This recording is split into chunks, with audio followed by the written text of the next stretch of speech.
Chapter 167. According to Zhang Xiu's estimation, the staircase was over 100 meters deep. Due to the poor visibility, the group walked slowly. It took them 10 minutes to reach the bottom. The underground was very spacious, completely different from the underground mausoleum they were familiar with. It was as if there was no end in sight. Apart from the passage under their feet, the left and right sides were empty. It was as if there were cliffs on both sides. They couldn't see the bottom even with the naked eye. "We're here. This is the ancient desert city?" The scene in front of them was exactly the same as what they had seen in the information, but it was much more shocking than what they had seen in the images. Who would have thought that there was such an underground ancient city in the depths of the earth? Moreover, this ancient city was floating on the ground 400 years ago. Let's find a water source first. Professor Su and the others were dying of thirst. Most of them felt like they were about to turn into jerky. The ancient desert city used to be a place where people lived, so there must be a water source. Once they entered, they could feel the humidity in the air was much higher than outside. The group of people passed through the ancient path and entered the ancient city. However, what they saw caused them to be even more shocked. They saw numerous houses, as well as the streets along the way. Broken divine statues could be seen everywhere, and each of them exuded an ancient and mysterious aura. "Ah!" Cho Inru suddenly screamed. Everyone jumped in fright. "What's wrong?" Cho Inru stood in place, trembling. She said pitifully, There's a skeleton." Only then did everyone notice that there was a white skeleton at Cho Inru's feet. Judging from the size of the skeleton, it should be a human. Professor Su said, "Don't worry, it'll be fine. It's not strange for there to be corpses in the underground mausoleum." However, as they walked deeper, they saw more and more corpses. Zhang Xiu noticed that Xie Ting's face darkened. She was more careful than anyone else, afraid of stepping on them. Zhang Xiu asked softly, "Miss Xie, do you know who they are?" Xie Ting shook her head. "No, I don't know." Since she was a descendant of the ancient desert city, then the corpses here were most likely her ancestors from hundreds of years ago. It was reasonable that she couldn't bear to step on their corpses. Zhang Xiu squatted down beside a corpse. This corpse was leaning against the wall, so Zhang Xiu could see at a glance that many parts of his throat and spine were black. They seemed to have died from poisoning. Xie Ting didn't say anything. Professor Su, who was on the other end of the line, said, "Zhang Xiu's words aren't completely correct. We've also examined the body. He was probably poisoned first before being killed." Legend has it that the army of the Ming dynasty came here more than 400 years ago and even received help. What a pity. Judging from the current situation, the road they were on was most likely a main street at that time. Along the way, there were corpses. From the various traces, they should have encountered some kind of resistance and massacre. This place should have been massacred, and not because it was moved or hidden by the desert climate. After walking through the first section of the street, there were at least 200 corpses on the ground. Some of the corpses were only a meter tall. According to their ages, they should be 5 or 6 years old children. They had also been poisoned before being killed. How cruel! Cho Inru said softly. Xie Ting lowered her head and didn't say anything. There were some expensive accessories on the corpses. There were pearls, agates, and diamonds. Together with their age, they were quite expensive. A string of them could easily sell for millions, or even tens of millions. At the same time, they also had high archaeological value. There were also some living utensils around them. Zhang Xiu's cold eyes swept over and saw that someone was trying to take those things. "I advise you not to touch them. I removed the curse for you using a concealment technique.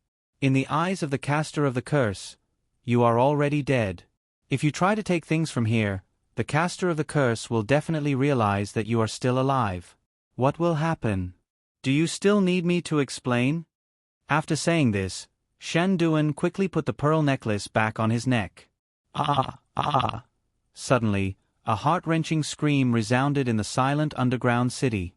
Immediately after, everyone saw a person's body suddenly burst into flames. It was Mourning Leopard. In the blink of an eye, his entire body was burned to ashes. The fire god's curse. It's the fire god's curse. This scene was exactly the same as the people who had been burned to death before. How can this be? Professor Su, Chiu In-ru, and the others quickly looked at their wrists. When they saw it, their expressions changed. The flames that had disappeared from their wrists reappeared. Zhang Xiu frowned. What did he do? No one answered. Xie Ting said coldly, he probably wants the treasures here and wants to take them for himself. Professor Su said, Zhang Xiu, what should we do now? The curse is here again. How about we trouble you to cast the spell again? The students looked at Zhang Xiu with pleading eyes. Zhang Xiu said, the trick is a trick. It can only be used once. Ah! Everyone was speechless. Then what should we do? Zhang Xiu also looked at his wrists. The flames on his wrists reappeared. He frowned. They had cast the spell under the same spell. If one of them was exposed, everyone would be implicated. Xie Ting's dejected voice was heard. Mr. Zhang, I have it too. Li Chengji asked, Mr. Zhang, do you have any other ideas? Zhang Xiu said, I don't have a way. Of course, there was a way, but none of them could do it. They had to break through 10,000 with strength and use a power 100 times stronger than the curse to directly destroy the curse. But who could do it? Zhang Xiu was only a demigod now, and this was a god's curse. He muttered to himself, because this curse originated from this ancient desert city. In this ancient desert city, there should be a way to remove the curse. Archaeologists had studied curses before. There was indeed such a theory. The way to break the curse was how it started and how it ended. Professor Su said, then let's quickly enter the city and look around. This time, everyone became anxious. They sped up and walked inside. The wrath of the Yin-Yang fire god had to crawl to hell on the other side. In another world, they would fall forever. Everyone, look. What is this place? It looks like a school? Their attention was attracted by the words carved on the walls. Moreover, the corpses on the ground were very concentrated. Judging from the size of the corpses, they were all children. They were all poisoned first and then killed. What are these words? The words on the walls had not faded. Zhang Xiu looked over. He could not understand the words. It should be the words created by the tribe in the ancient desert city. From the looks of it, it was somewhat similar to the words on the longevity stone talisman. Hey, what's in this child's bulging waist bag? Why is it still moving? A student noticed something that looked like a money bag hanging from the waist of a corpse on the ground. Don't open it! Xie Ting screamed in horror. But it was too late. The student had already opened the bag. Flying insects flew out like fireflies. Run! Xie Ting screamed. She was the first to turn and run. She took large strides and ran at full speed. Before anyone could react, they heard buzzing sounds that sounded like mosquitoes. Thousands of fireflies rushed out of the bag and surrounded the person who opened it. Ah! He screamed in pain. His whole body was covered with fiery red flying insects, twisting non-stop. From afar, he looked like a red monster, which made people's hair stand on end. What are those? Xie Ting said as she ran, those are goo worms raised by the girls in the ancient desert city to protect themselves. When Xie Ting saw the child's pouch, she recognized it as a goo worm pouch. She knew that there were goo worms inside. Since they were still moving, it meant that they were still alive. She could imagine how many of them had multiplied over the past 400 years. Turning their heads, they saw red dots. They were densely packed together. Accompanied by buzzing sounds, they chased after them relentlessly. They're here. Hurry!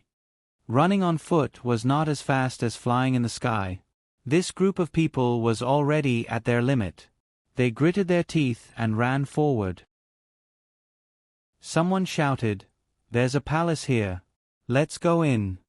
A group of people hurriedly rushed in and blocked the door. Ah! Terrified screams came from inside. Behind the door of the palace was the abyss of 10,000 battles. There was only a small path. Without looking at the people below, they fell down.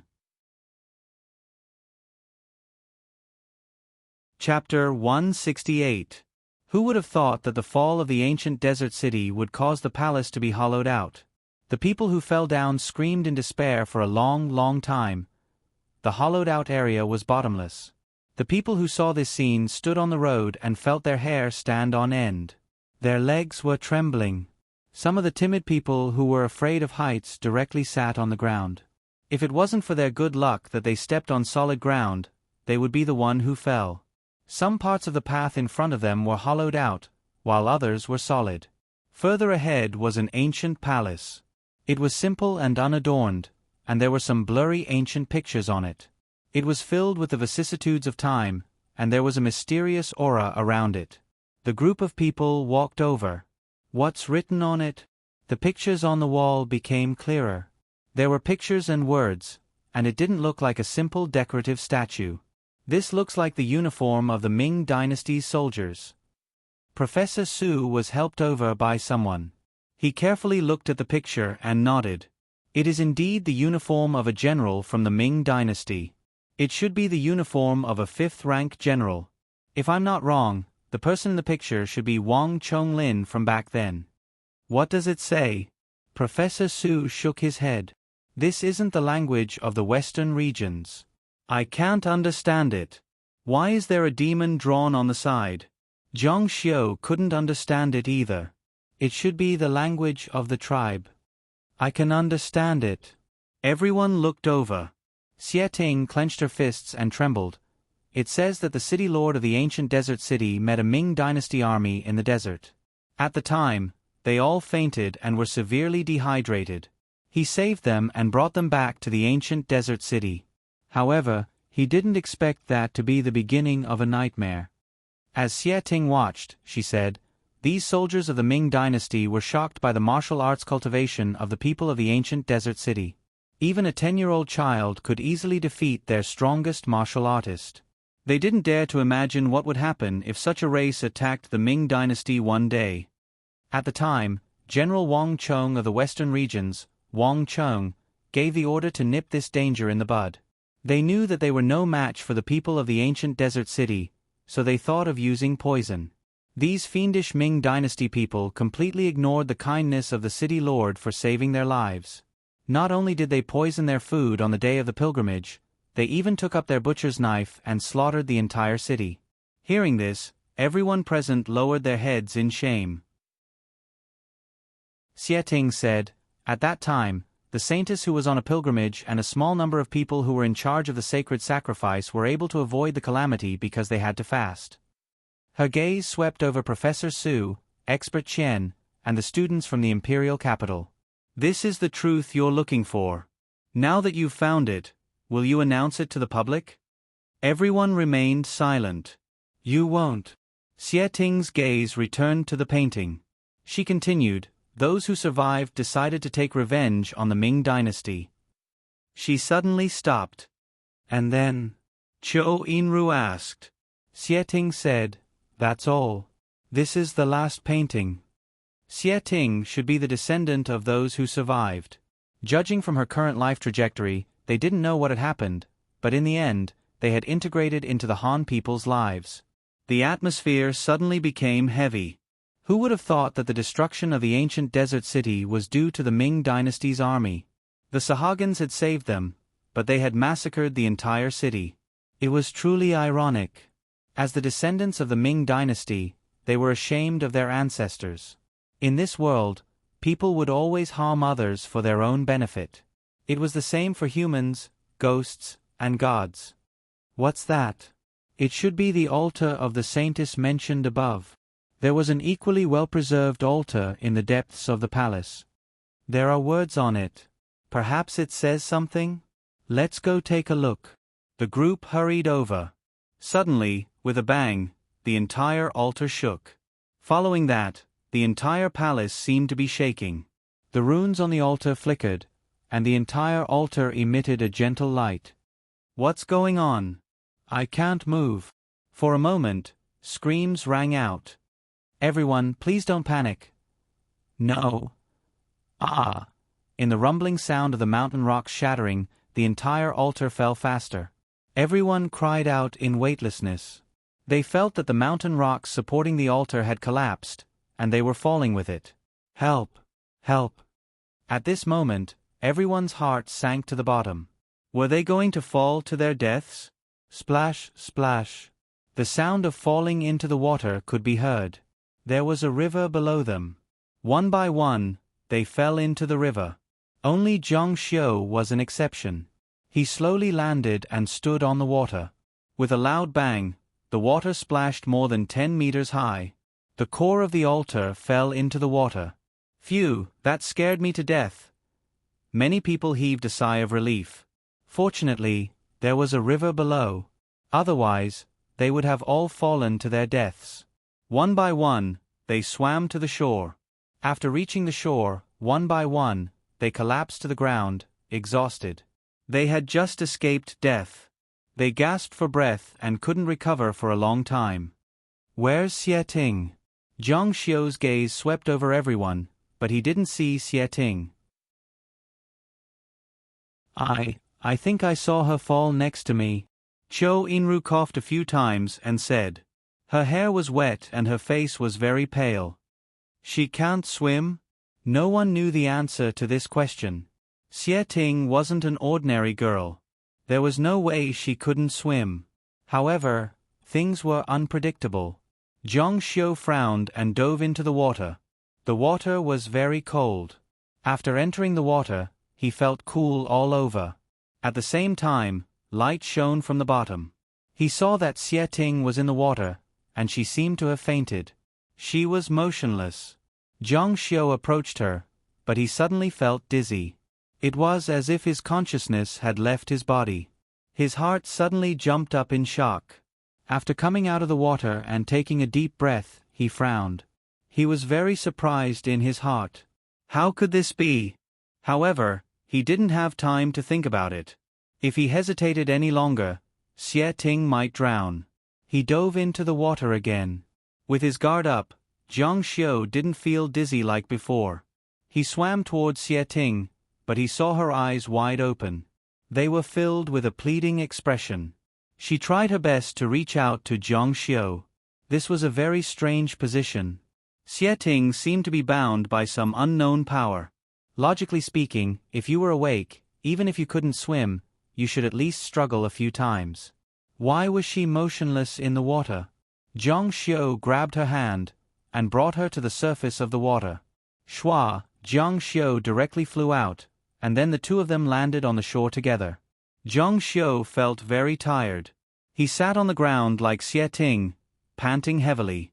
Xie Ting looked at Zhang Xiu and said, "Big brother Zhang, thank you." Zhang Xiu's face was still cold. However, the situation just now was very strange. He turned to look at Xie Ting. Her eyes were very warm and full of gratitude. However, Zhang Xiu felt that something was wrong. Xie Ting called him Big Brother Zhang, but she always called him Mr. Zhang. In reality, their relationship wasn't close to the level of a big brother and a little sister. "Are you okay?" Zhang Xiu let go of her hand. His gaze froze. Xie Ting's left wrist was as white as snow. There was no fire god's curse symbol on it. Her curse was broken? The Yin-Yang fire god's wrath. She had to crawl to the other side of hell and fall forever in another world. It seemed that it could only be broken when she went to another world. "Miss Xie, come and take a look. What do the words on the altar mean?" Xie Ting stood up and walked towards the fallen altar. Her gaze landed on the words. "The sinner who provoked the fire god's wrath will welcome the arrival of the saintess. The two worlds will intersect. When that time comes, the Ming dynasty will be destroyed." Everyone present was confused. "What do you mean?" Xie Ting shook her head. "I don't know either." Professor Su said, "Could it be that time and space intersect?" Many doomsday scholars believe that the end of the world intersects with another time and space. When that time comes, the world will be destroyed. "That sounds like it," Li Chengji said. "This is the Shahagan people's revenge against the Ming dynasty. The arrival of the saintess. Is there anything else? They originally thought that it was just a story. However, there was a giant golden god outside. What was written on the altar could really happen. No. It smashed into pieces. I can't see it clearly. Chapter 169. At that time, they had fallen because the altar had collapsed. Most of them had fallen into the water, and the rocks on the ground had been smashed to smithereens. However, they understood the gist of it. Basically, the arrival of the saintess could cause space-time to fold. Professor Su said, "The altar has been destroyed. The saintess shouldn't be able to descend." Li Qingji said, "Probably. It happened more than 400 years ago. It didn't happen then, and there's no reason for it to happen now. The saintess shouldn't be able to come. In my opinion, it's more important to find a way to remove the curse." Everyone agreed, yes, it's better to remove the curse as soon as possible. Their lives were the most important. At the mention of the curse, they couldn't help but check their own curse patterns. Zhang Xiu glanced at their arms. Everyone's curse patterns were still there. Only Xie Ting's pattern was gone. What happened to her? Was it because of the altar or because of what happened under the water? Someone suddenly exclaimed. It was Chou Yin-ru. She looked at her white wrist and said, "It seems like the flame pattern is fading." When everyone heard this, they started to watch it again. It's really fading. Zhang Xiu also looked at his wrist. The curse pattern on his wrist was fading at a speed visible to the naked eye.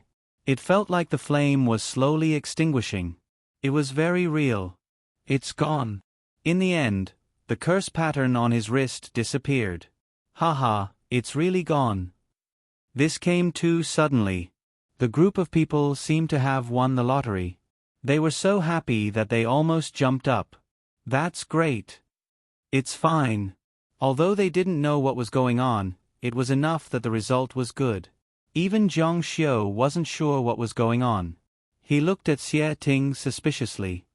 Since the curse has been removed, let's find a way out of here. I don't want to stay in this damned place for another minute. As they spoke, the students squatted down and took out their goatskin water bottles. They filled them up. Walking out of the desert was a difficult task. Water was the most important. They had to fill as much as they could. Under the river, Zhang Xiu saw a shadow that was more than 5 meters tall. It swam very fast and looked like a fish. With a wave of its tail, its body suddenly jumped out of the water. Zhang Xiu shouted anxiously, "Be careful!" A fourth-year student named by Jajun, who was squatting on the shore, was caught off guard. He stared in horror at the monster that suddenly appeared in front of him. He didn't even have time to scream before the big fish monster opened its mouth and swallowed the young man, who was almost 8 meters tall. With 2 crunching sounds, he was chewed and swallowed into its stomach. Everyone who witnessed this scene felt their hair stand on end. His soul was about to fly out of his body. The big fish monster didn't fall back into the water. Instead, it landed on the ground. Its body moved another 7 to 8 meters as it charged towards Li Beng. Its open mouth was full of jagged teeth. Li Beng's reaction was quite fast. He immediately stood up and gave a side kick. The big fish monster swung its head and met Li Beng's kick head-on. Li Beng grunted and flew backward. What great strength! The big fish monster landed on the ground and charged towards Li Beng again. At this moment, everyone saw that the skin of the big fish monster was comparable to steel. Its body dragged across the ground, crushing the rocks on the ground. Ah! Li Beng screamed in horror when he saw the heavy rain coming. Bang! Suddenly, the big fish monster's body was cut into 2 by an invisible force. Green blood splattered. The 2 halves of the body fell to the ground and died on the spot. Zhang Xiu. It was Zhang Xiu who made the move. What kind of monster is this? It's too scary. Fortunately, we didn't appear when we were in the water. Otherwise, we would have all become its food. Everyone was still in shock.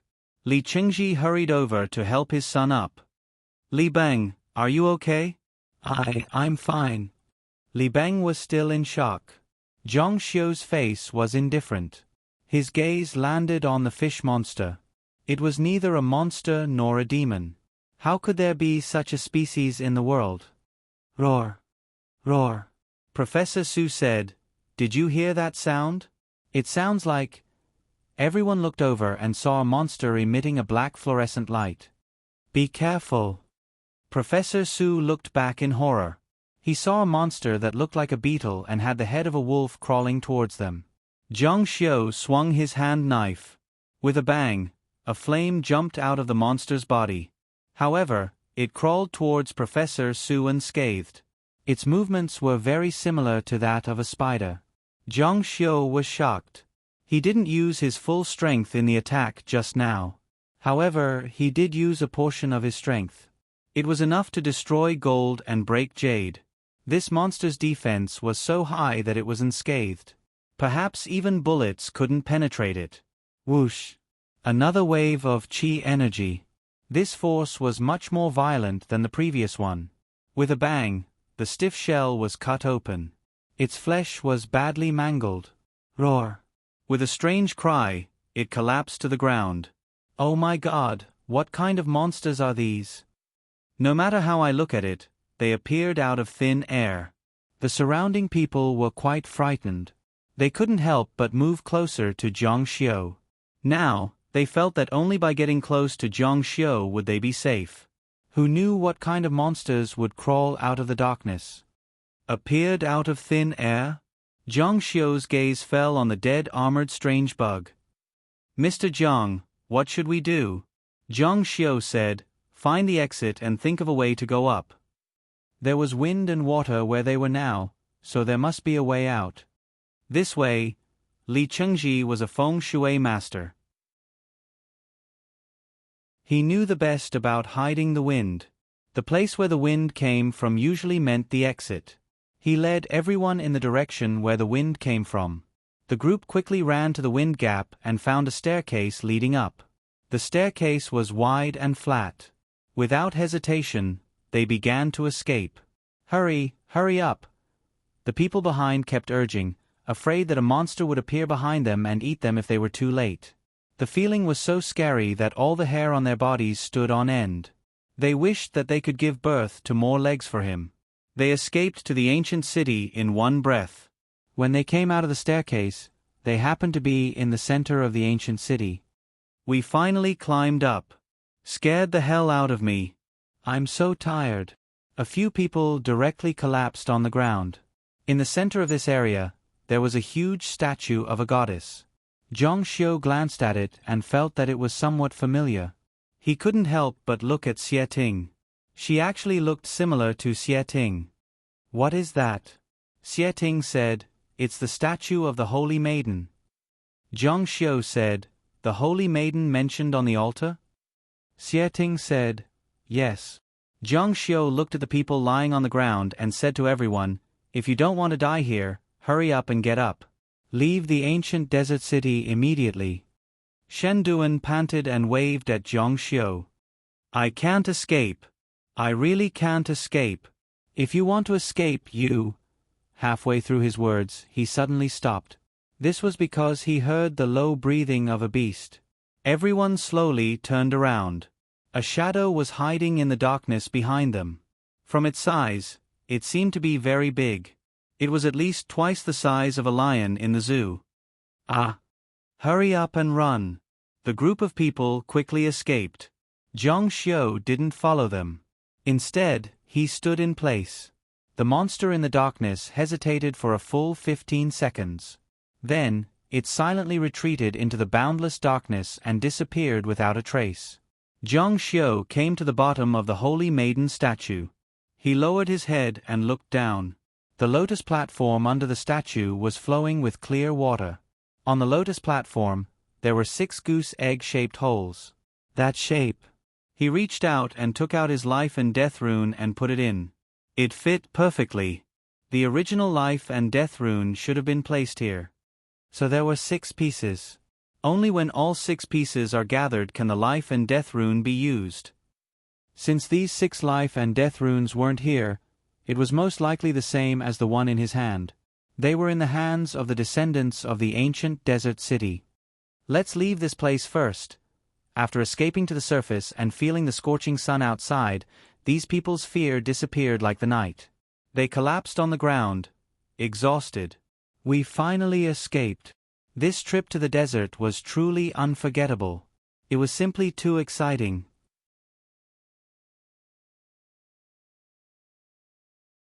Chapter 170. However, the nightmare wasn't far away yet. Leaving the desert was an extremely difficult task. After Zhang Xiu came out, the entire earth shook. The golden giant slowly sank into the ground. He had to be buried again. It didn't take long for the giant to sink into the desert and seal the exit of the ancient desert city with its body. In the sky, strong winds blew and sand filled the sky, forming a unique phenomenon. This kind of celestial phenomenon would last until nightfall, and would only disappear completely the next day. While everyone was marveling at this phenomenon, 2 figures tried to sneak away. Want to run? These 2 were the survivors of Meng Fei's group. Mr. Jiang, spare us. The one who stopped them was Zhang Xiu. I'm not interested in taking your life. I just want to know why you're chasing after Xie Ting and how you know about the ancient desert city. One of the bandits said, "We heard it from our boss." Meng Fei? Zhang Xiu asked. Then, have you seen this stone before? The bandit raised his head to take a closer look before shaking his head. The other bandit said, This looks like the one General Meng is holding, but the color is different.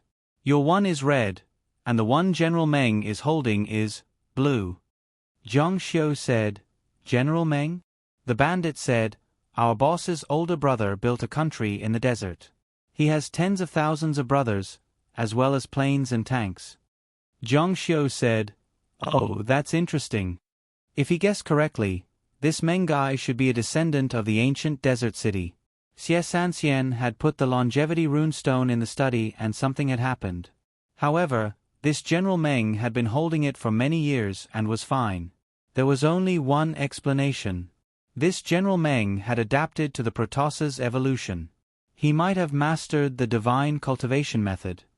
Mr. Jiang, let me kill these 2. Li Chengji and his son angrily rushed over. The bandit's face was ashen. They had just killed so many people. It was impossible for these people not to seek revenge. The father and son held a machine gun. This gun should belong to the robbers. Zhang Xiu would never protect the 2 robbers. In the angry roar, the father and son of the Li family opened fire and killed the 2 robbers who were about to raise their guns to fight back.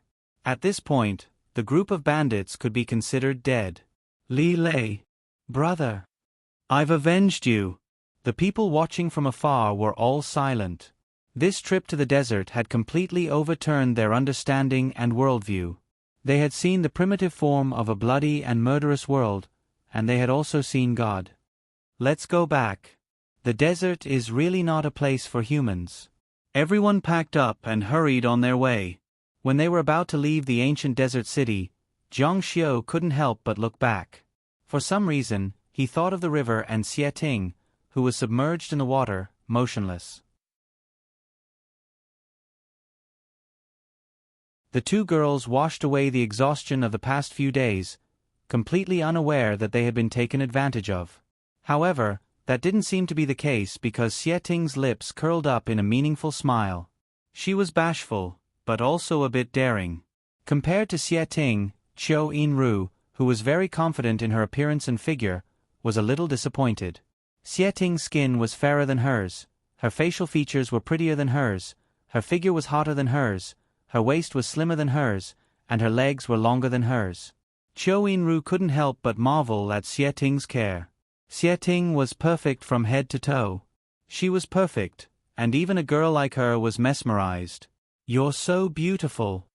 Qiu Yinru exclaimed from the bottom of her heart. You're the beautiful one.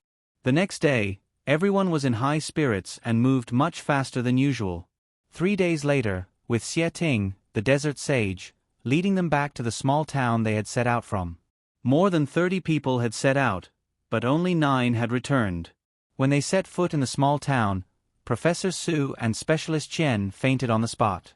They were old and had been relying on their minds all the way here. As soon as they breathed a sigh of relief, they fainted. The people around them hurriedly sent them to the garrison's health station for treatment. The garrison had sent 2 soldiers to accompany them. Now that both of them were dead, they had to go and report. This matter should have been handed over to Professor Su, but since the important people had fainted, they had to take up the responsibility. There was a national flag fluttering in the wind at the entrance of the garrison. A large national emblem hung above the main entrance of the office building. Soldiers in military uniforms came and went in rows. Zhang Xiu didn't go in. Instead, he found a place to charge his phone.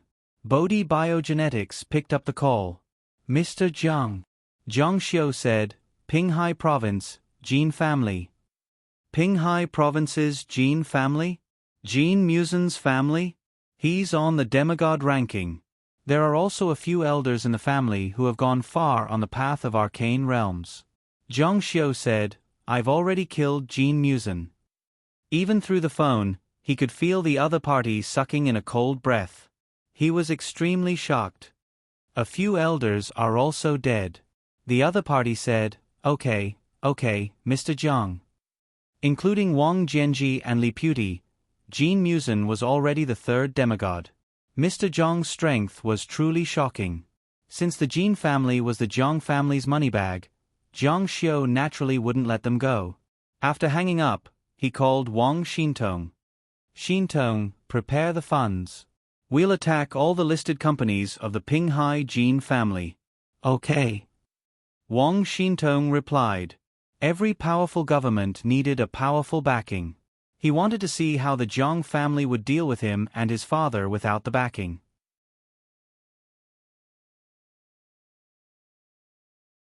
Chapter 171. After hanging up the phone, he heard a commotion coming from the health center. It seemed that Cho In-ru's students were arguing with the health center staff. He went over to take a look. Cho In-ru tugged at his clothes and said, Zhang Xiu, he won't treat Professor Su and the others. He won't even give them normal saline. The other party was a woman in her 30s. She wore a white coat over her military uniform. Student, I've already explained to you that there's an accident at the front line. We have a lot of injured people and don't have enough medicine. We have to protect the injured soldiers first. Cho In-ru said, Of course we can't ignore the injured soldiers, but the professors have to be prioritized. We've been in the desert for more than 10 days and the professors are so old. It's very dangerous. The female officer said, You're on an archaeological expedition in the desert. Our soldiers sacrifice themselves to protect the dignity of the country. Moreover, this is the health center of the garrison. Naturally, we have to take care of the soldiers first. Zhang Xiu looked around. The corridor of the health center was full of beds. Some had bandages on their heads, some had lost limbs, and some were screaming. It was as if they had been withdrawn from the battlefield. Cho In-ru couldn't win the argument. She said angrily, Zhang Xiu, you talk to him. Zhang Xiu said, I can't talk to them. Cho In-ru's eyes widened. You're such a big figure. How can they not give you face? Zhang Xiu laughed. She doesn't know who I am. The female officer looked at Zhang Xiu. She didn't know who he was. Cho In-ru said angrily, But why are those people so scared when they hear your name? You're so powerful. It doesn't make sense that you can't even suppress someone from the health center. Zhang Xiu said, I'm not a landlord. He turned to ask the female officer, What happened? Why are there so many injured soldiers? The female officer said, The garrison was attacked by an unknown monster. It was 2 fiery red monsters with extremely strong defense and attack power. The saliva they spat out can even corrode iron plates. We had to use tanks and armored vehicles, and after paying a heavy price for so many soldiers, we were finally able to kill the 2 monsters.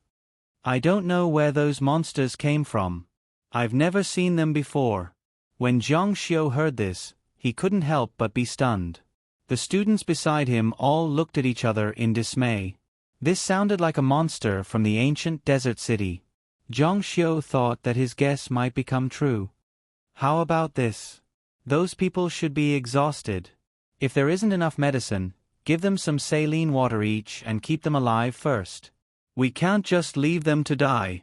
I believe the medicine will be delivered soon. Zhang Xiu's suggestion was very reasonable. No matter what, if someone really died, it would be hard for the medical station to explain. However, this female officer obviously didn't take them seriously and said firmly, "I said no means no. The superiors have ordered that all the medicine must be provided to the soldiers first." Zhang Xiu was a murderous person, and he was even more ruthless to his enemies. However, he would not bully the kind, so he tried to persuade him with kind words. He did not expect that the other party would still refuse. Spiritual cultivation was embarrassed. This was called asking for humiliation. Zhou Yinru, Shen Duan, and the others all looked at him strangely. It turned out that he was only fierce in a place like the desert, where there were no rules and restrictions. In the real world he was nothing. Zhang Xiu said, "Let me make a call." The female officer said, "It's not good to call anyone. This is an order from the highest authority. The medicine must be provided to the soldiers first." The soldiers were not the only ones injured. There were many residents at the border as well. The group of students was at a loss. "Then what do we do now?" The female officer said, "Let me give you a piece of advice. He's severely dehydrated and exhausted. Plus, he's so old. It's very dangerous for him to remain unconscious. Quickly send him to the city." Zhou Yinru said, "It's 100 kilometers back to the city. The road is bumpy. Professor Su and the others might not be able to withstand it." She knew that the female officer did not want them to stay here. However, if they didn't send the professor and the others to the city, the consequences would be unpredictable. "Let's go. We'll go to the city." The students finally gave in. Zhang Xiu said, "If we send them to the city, they'll definitely die. Wait until I make a call." He took out his phone and called Gu Dikang. "I'm at the Western Region Garrison's medical station. Ask someone to come over and coordinate." Gu Dikang said, "Okay." Gu Dikang felt that he was almost Zhang Xiu's underling. He was such a high-ranking leader, but he was doing the work of a lackey. However, he was happy. He had already obtained Zhang Xiu's explosive fist. The next thing he needed to do was to select 100 elites to start training. It was very difficult to coordinate things between military regions. In order to avoid wasting time, Gu Dikang personally called the highest-ranking leader of the border garrison, Gu Guiyong. "I'm Gu Dikang. I'm the highest-ranking advisor of the military region, Zhang Luoxia. I'm at the medical station at the border of your military region. He has injured people there and needs support from the medical station." Gu Guiyong said, "So it's Chief Gu. I'm sorry. We're short on medicine. I'm afraid I can't help." He didn't have a good relationship with the Western Region Garrison. When he heard this, he immediately hung up the phone and called the main military region. After receiving the call, Gu Guiyong stood up from his seat. Yes. I'll arrange it immediately." Gu Guiyong hung up the phone and couldn't help but curse, "Mother****, Gu Dikang. My people aren't human. Why should I protect your people first?" "Little Chu." An officer in his 20s came in. "Take 2 soldiers and immediately go to the medical station. See if the Jingmen military region needs anything. Don't spoil their bad habits." "Yes." The captain left the office building and drove the jeep to the medical station. He was very happy. The border had been continuously attacked by monsters. He was already too busy, and now he had to entertain the leaders of other military regions. Bullshit leaders. He drove slowly for 20 minutes. When he arrived at the medical station, he got off the jeep and walked inside. He saw many injured people and frowned. "Who is Mr. Zhang?" Zhang Xiu said, "I am." Little Chu looked up and down at Zhang Xiu. Seeing that he was only 20 years old and that the people around him were all students, the anger in his stomach surged. He beat up the captain of the guards, and yet he had to entertain these kids. He despised Zhang Xiu even more. What difficulties do you need help with? Zhang Xiu said, my professor and 2 other experts came out of the desert. They are exhausted and severely dehydrated. They need a doctor and saline treatment. Little Chu frowned even more. Just such a small matter? He raised his voice. Who is in charge of the medical station? The female officer quickly ran over. When she saw the flower on Little Chu's shoulder, her face changed and said, reporting to the chief, our medical station is short of medicine.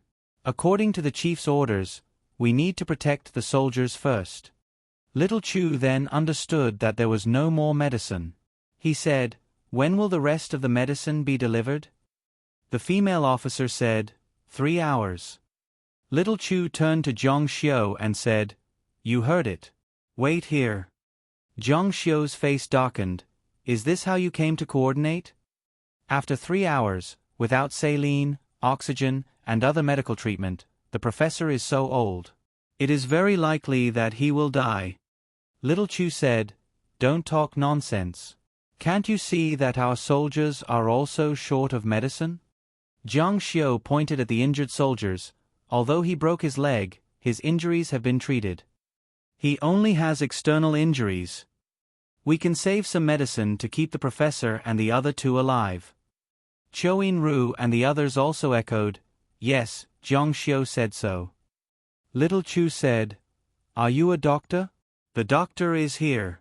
He naturally has his reasons for this arrangement. Well, either you find a way yourself or wait for 3 hours. I still have an important task. I don't have time to entertain you. After saying that, he walked out. Suddenly, there was a loud bang outside the medical station. The soldiers were all too familiar with this sound. It was the sound of a grenade. Little Chu immediately shouted, get down. He immediately rushed out. There was fire outside. The 2 soldiers beside the jeep shouted, Captain, enemy attack. It should be the Mongolian army.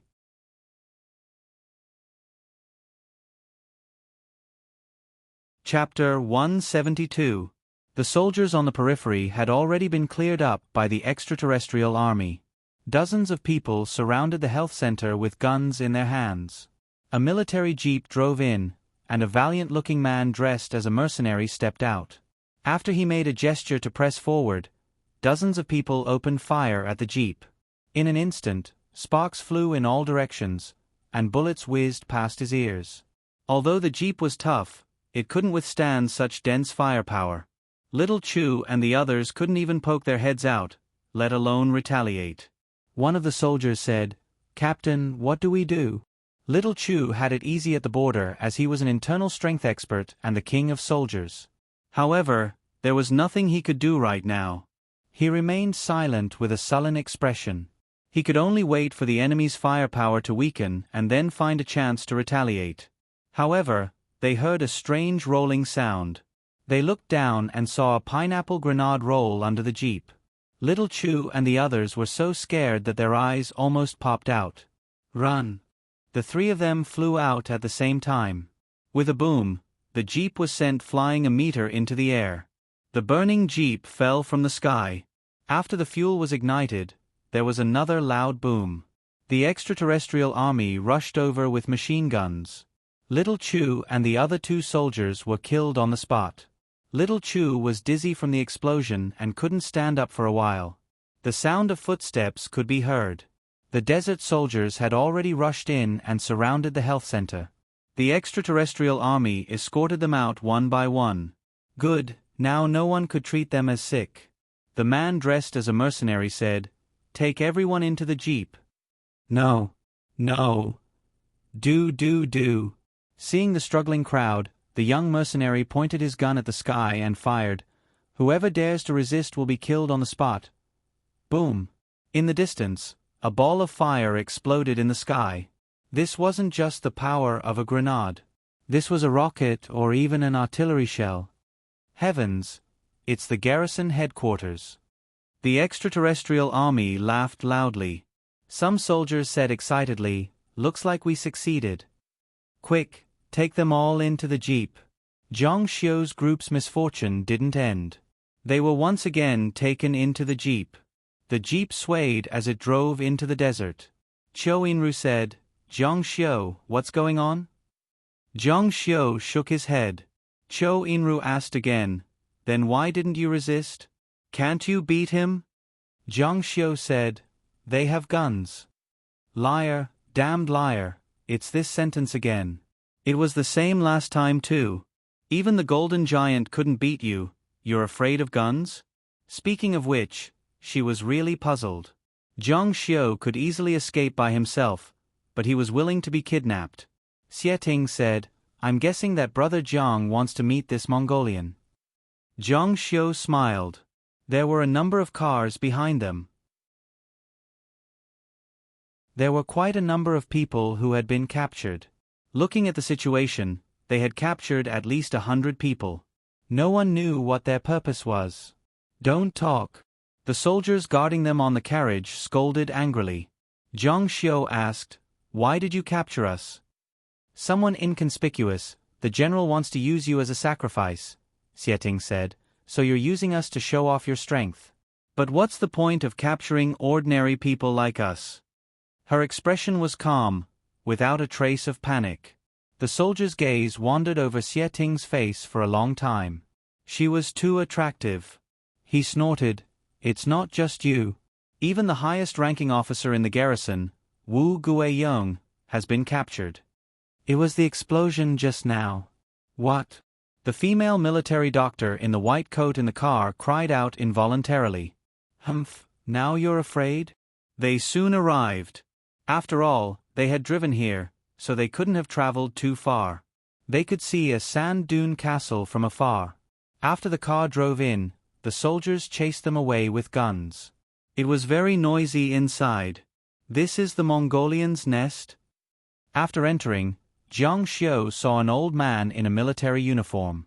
His hair was completely white, and his uniform was covered in medals. The people beside him were trying their best to protect him. "Ha ha ha. Long time no see, Chief Wu." Following a hearty laugh, a middle-aged man strode out. He was also in a military uniform, but his clothes were shabby. He had a domineering look on his face, and his face was that of a mixed blood. He looked devilishly handsome. He was holding a stone in his left hand, the rune of life and death. Zhang Xiu's eyes lit up when he saw the stone in his hand. The stone in his hand emitted a faint blue light. It looked a little like flowing water. It was very magical. "Meng Du. How dare you capture me?" Meng Du's face was devilishly handsome. "What, are you that great? I can't capture you, but what can you do now that I've captured you? You're just a prisoner, yet you dare to put on airs in front of me? Do you think I won't shoot you?" Wu Guiyong's face was ashen, but he didn't dare to say another word. "Do you know why I've captured you?" Wu Guiyong shook his head.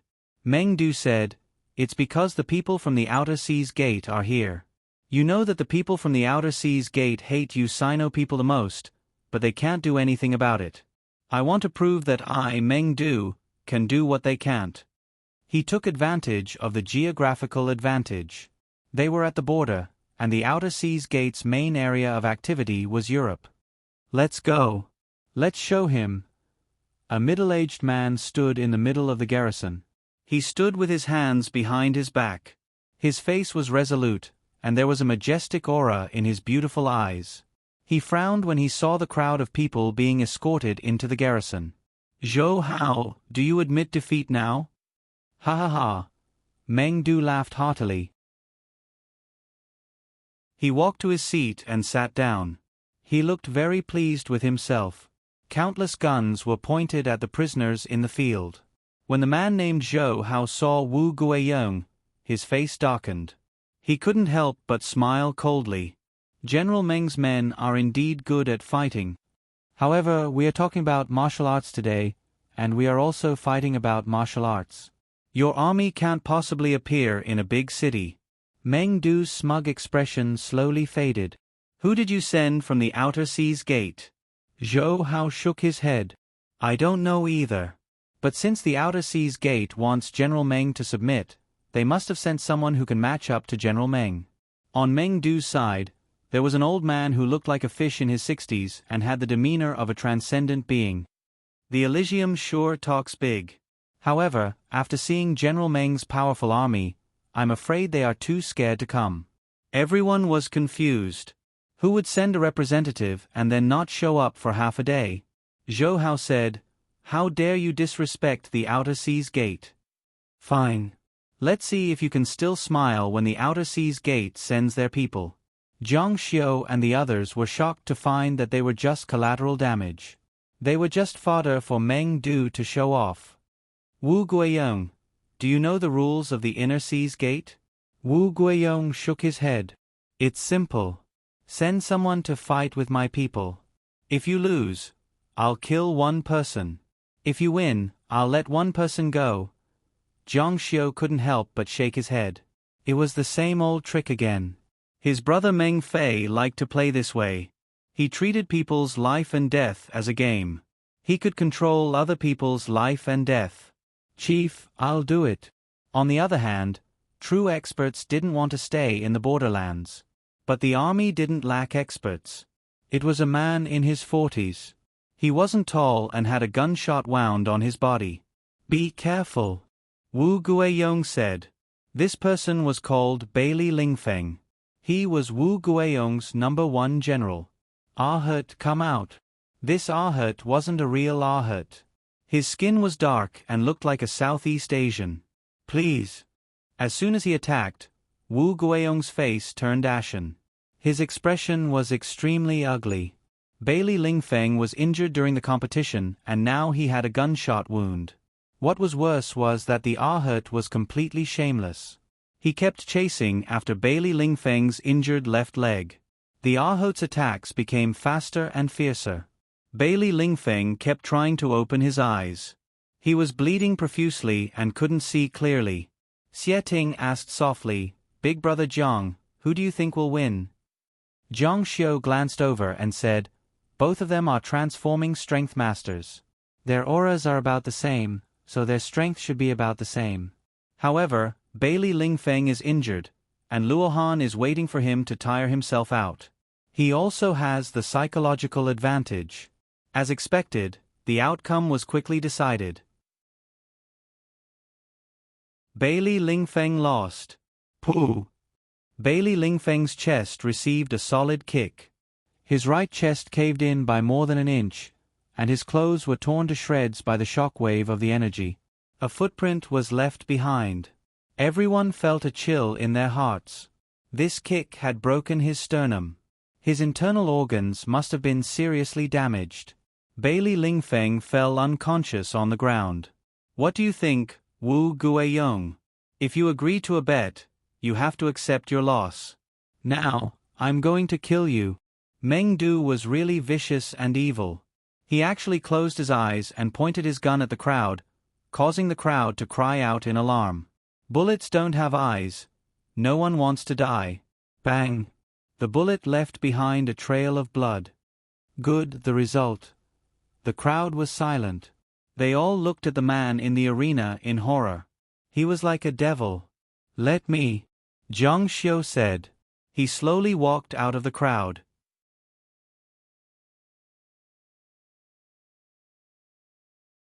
Chapter 173. Everyone's eyes were still on the person who had been killed. Wu Guiyong watched as the young man's life was taken away and his heart bled. The person who had been killed was a top secret who didn't understand martial arts or war. At the same time, his heart was filled with grief. Bailey Lingfeng was his strongest subordinate and there was no one who could fight him. The result that awaited them was that they would be killed one after another as if they were playthings. But when he suddenly heard someone stand up, his heart was filled with astonishment. He saw a completely unfamiliar youth walk out and couldn't help but ask, "Who is he? Is he from our military?" The person beside him shook his head. No one knew him. The female military doctor recognized Zhang Xiu. She didn't think that Zhang Xiu would stand up. But even if he did, he would still die. The captain of the guards, Xiao Chu, was also being supported. His back had been injured by the explosion and was bleeding. When he saw Jiang Xiu come out, he was also very shocked. However, Qiu Yinru and the other students all had expressions of anticipation. They had all seen Jiang Xiu's strength. "Big brother Jiang, be careful." Jiang Xiu smiled faintly. He arrived in the middle of the field in just a few steps. His gaze swept over Meng Du and asked, "Is it true that if I win, I'll let one person go?" Meng Du said, "That's right. You won't go back on your word, right?" He had seen Meng Fei before. He was completely unreasonable and had no integrity to speak of. Meng Du said, "Of course not. Mr. Zhou Hao from Heaven's Gate will be the witness." "Good." Jiang Xiu nodded. He stood in place without moving. His gaze fell on Luo Han. His meaning was simple. "Come. You're courting death." Luo Han's expression darkened. Luo Han wasn't tall and his fist techniques were similar to Muay Thai. However, they weren't ordinary Muay Thai. His strength completely surpassed the limits of the human body. It should be some kind of ancient fist technique. A capable middle-aged man on the side asked, "Mr. Zhou, how does he compare to you?" He was one of Meng Du's men, and his name was Bai Chongyi. He was deeply trusted by Meng Du, and could be considered as the second in command of this armed force. Generally, the second in command was either very good at fighting or very intelligent. However, this person was neither. He could still be the second in command, and his subordinates were all convinced. "Me?" Zhou Hao laughed and shook his head slightly, as if he was helpless. "I don't care about anyone here except for General Meng. As for this brother Ahet, 3 moves. I can kill him in 3 moves." When he spoke, he naturally revealed a strong sense of confidence. It was not easy to be an Elysium disciple. Bai Chongyi chuckled. "Does Ahet have a secret skill?" "Definitely not an ordinary person." Zhou Hao said, "So what?" The two of them looked at each other and saw confidence in each other's eyes. The big brother had his big brother's battlefield, and the little brother also had his little brother's battlefield. No one wanted to be at a disadvantage. While speaking, Ahet had already soared into the air, and then pressed down. His elbow fiercely hit Jiang Xiu's head, and actually went straight for his skull. With Ahet's terrifying strength, he could easily shatter stones. What was the difference between a skull and tofu in his eyes? He wanted to take Jiang Xiu's life in one move. Jiang Xiu's eyes swept over, and instead of retreating, he advanced. This step seemed very small, but the distance was quite far. His speed did not seem very fast, but he arrived first. At this moment, there seemed to be a clap of thunder. Ahet's face was hit by Jiang Xiu's palm, and with a bang, his whole face twisted and his whole body flew out. Whoa, there was an uproar. This result was really beyond their expectations, and their eyes fell to the ground. He won? The guards at the border could not believe that this young man not only won, but also won so easily. It should be known that this was a fierce bandit army that even Bailey Li had defeated. Wu Guiyong was really surprised, and the crowd almost cheered. He won. Meng Du's people's faces were extremely ugly. They had lost, and lost so miserably, in front of the people of Elysium. This. Bai Chongyi was dumbfounded. Zhou Hao was also shocked. Ahet was a transcendent state cultivator. Although he was confident that he could defeat him, he estimated that it would take at least 3 moves. Jiang Xiu said lightly, "General Meng, according to our agreement, if I win, you will let one person go. Now that I have won, can you let one person go?"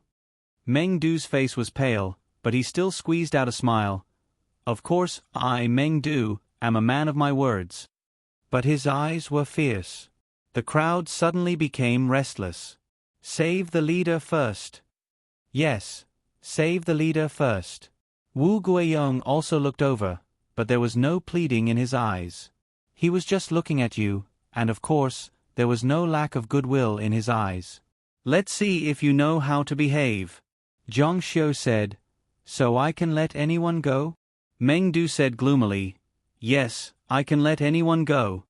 He knew the purpose of Zhang Xiu's question, and he was also prepared for this. So from the beginning, he had asked Ahut to fight. He wanted to suppress everyone, and he would not allow anyone to lose. But who would have thought that this young man would suddenly appear and beat Ahut? But the people of Elysium were here, and he was too ashamed to go back on his words. Zhang Xiu continued to ask, If I ask you to let Wu Guiyong go, will you let him go?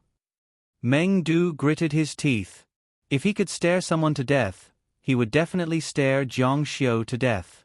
He gritted his teeth and said, My words are my words. Naturally, I won't go back on my word. The people below were overjoyed when they heard this, and their faces were full of joy. Wu Guiyong's face was also full of joy, and he asked, Young man, I still don't know your name. Zhang Xiu said, You don't need to know my name. Wu Guiyong nodded his head in appreciation, and thought to himself, What a good warrior, not forgetting to repay kindness. He really inherited the good tradition of the Western region military. Okay, I will remember you. Leader, take care of yourself. Leader, be careful. The people around began to warn the leader. Many years of subordinates had long been used to showing concern for their superiors, but they had never shown so much concern for their parents. Meng Du said, Wu Guiyong, you are lucky today, but you won't be so lucky next time. His words were full of anger. Originally, he wanted to catch Wu Guiyong to show his strength to the people of Elysium, but it was ruined just like that. But no matter what, it was better than losing his reputation. Wu Guiyong did not say any harsh words. If he angered Meng Du, he would change his mind. He turned around and wanted to leave. Wait. Everyone heard the voice and looked towards Zhang Xiu. They heard Zhang Xiu say, Did I say to save you? What do you mean? The guard on the side asked. Of course I want to save the leader first. Who here is more important than the leader? However, when they saw Zhang Xiu's gaze sweep over, Xiao Chu and the female military doctor had a bad feeling in their hearts.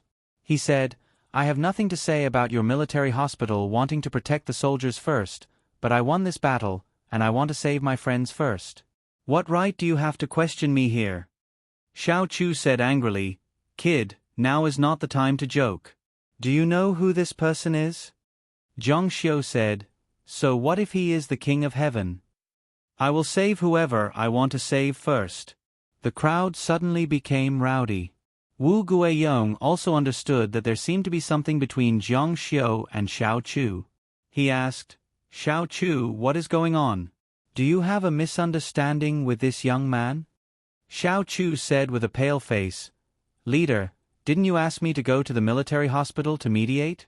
He is the consultant of Elysium.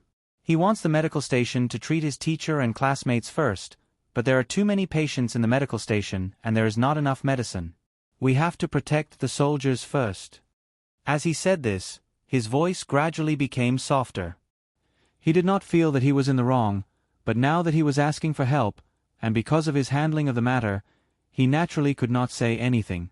The female military doctor also said, This is an order from the military, and we are also carrying out the order. A person who looked like a leader on the side said, Young man, since you are the consultant of the military, you should understand that this is not the time to be loyal. The most important thing now is to ensure the safety of the leader.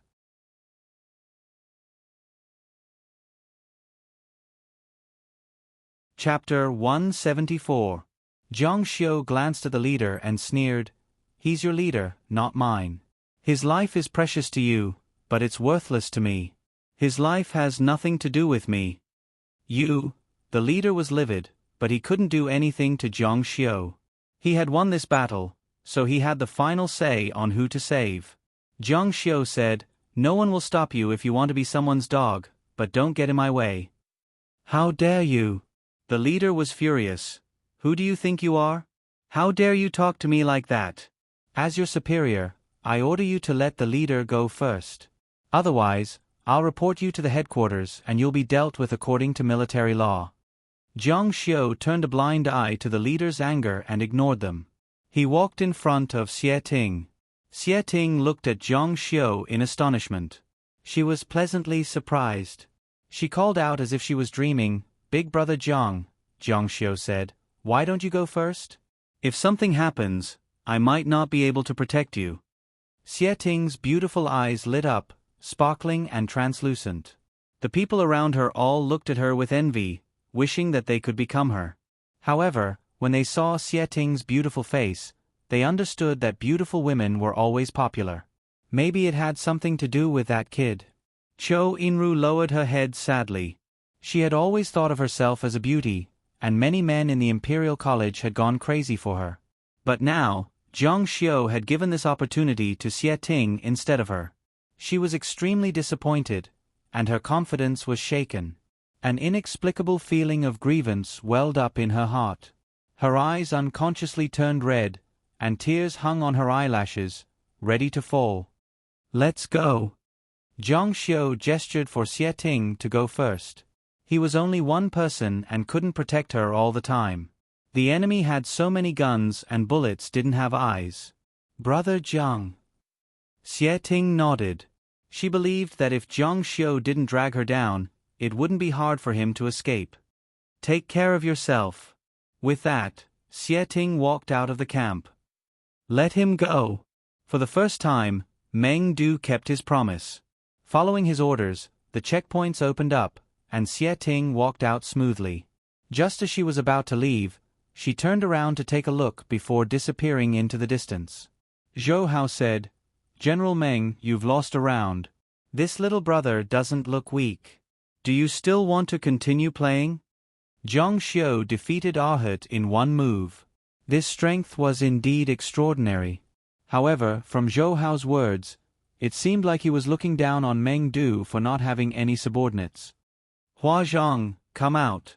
On the observation deck on the second floor, a figure appeared. He was very tall and bald.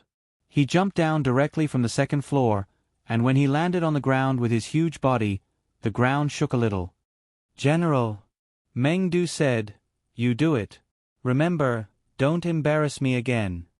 "Yes, General." Hua Zhang was 2 meters tall. Coupled with his muscular body and dark skin, there were no less than 10 scars on his naked body. At first glance, one could tell that he had been through life and death situations for a long time. His body emitted a terrifying, murderous aura. Transformation state.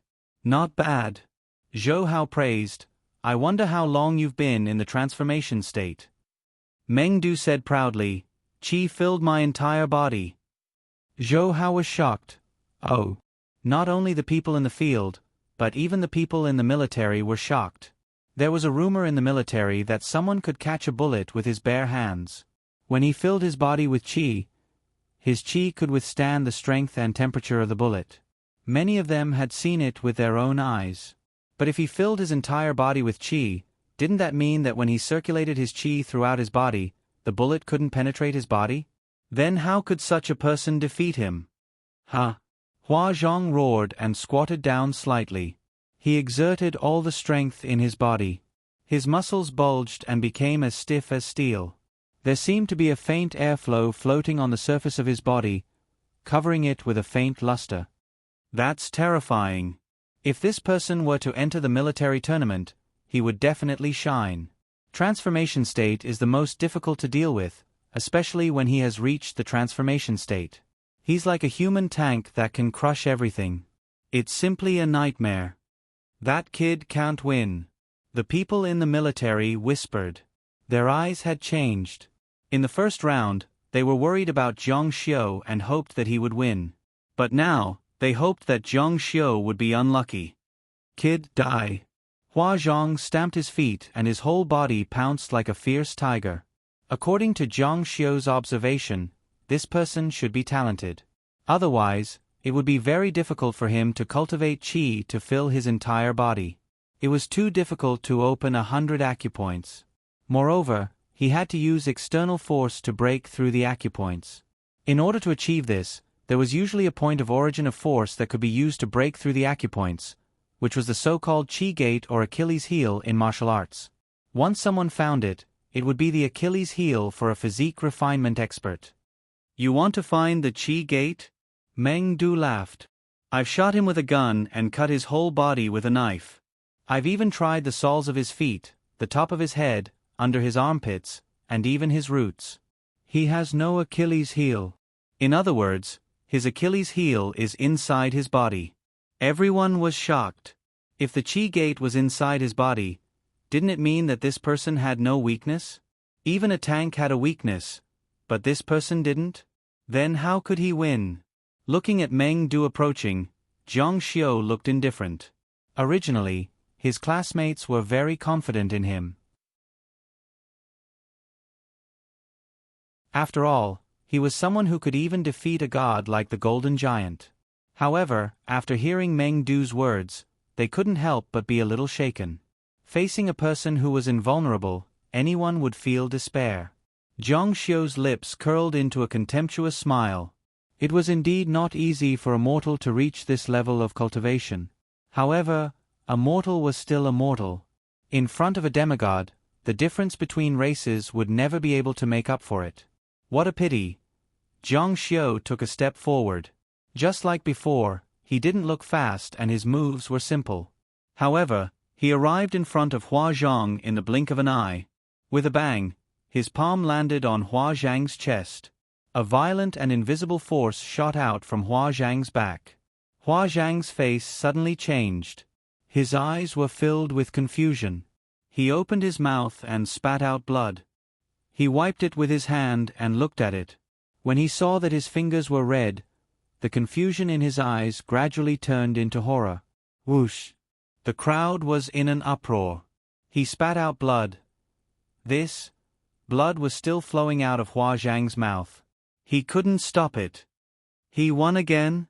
Zhou Yinru, Shen Duan, and the others couldn't help but cheer.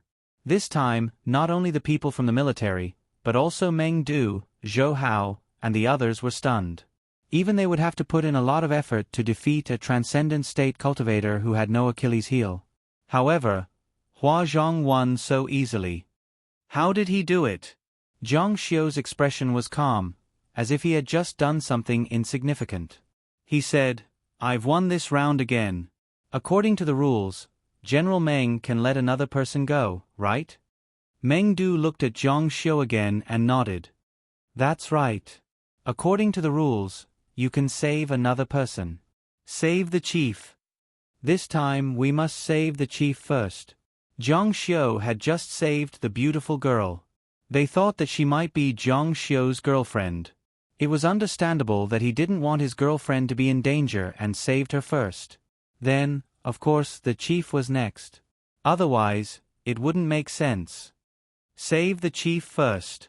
Wu Guiyong also looked at Zhang Xiu eagerly. But Zhang Xiu's gaze elegantly ignored his ardent hope and fell on his circle of classmates. Shen Duan also wanted to beg Zhang Xiu to save him first. However, he knew it was impossible. He swallowed his words. Zhou Yinru also looked at Zhang Xiu. She was a perfectionist. She wanted to be the first. However, she couldn't do anything about it. She had to accept the second. However, Zhang Xiu looked away from her. Zhou Yinru's head exploded. She quickly lowered her head. She didn't know that she was so unimportant in his heart. She couldn't even be ranked second. "Zhou Yinru, do you want to go first?" The girl was already disheartened. She didn't expect Zhang Xiu to call her. She looked up with surprise. Don't misunderstand. Those people are more annoying than the last. Shen Duan and the others who survived often mocked him. Although it was a stupid reason, the girl accepted it. "Well, our people are here," Zhou Hao suddenly said with a smile.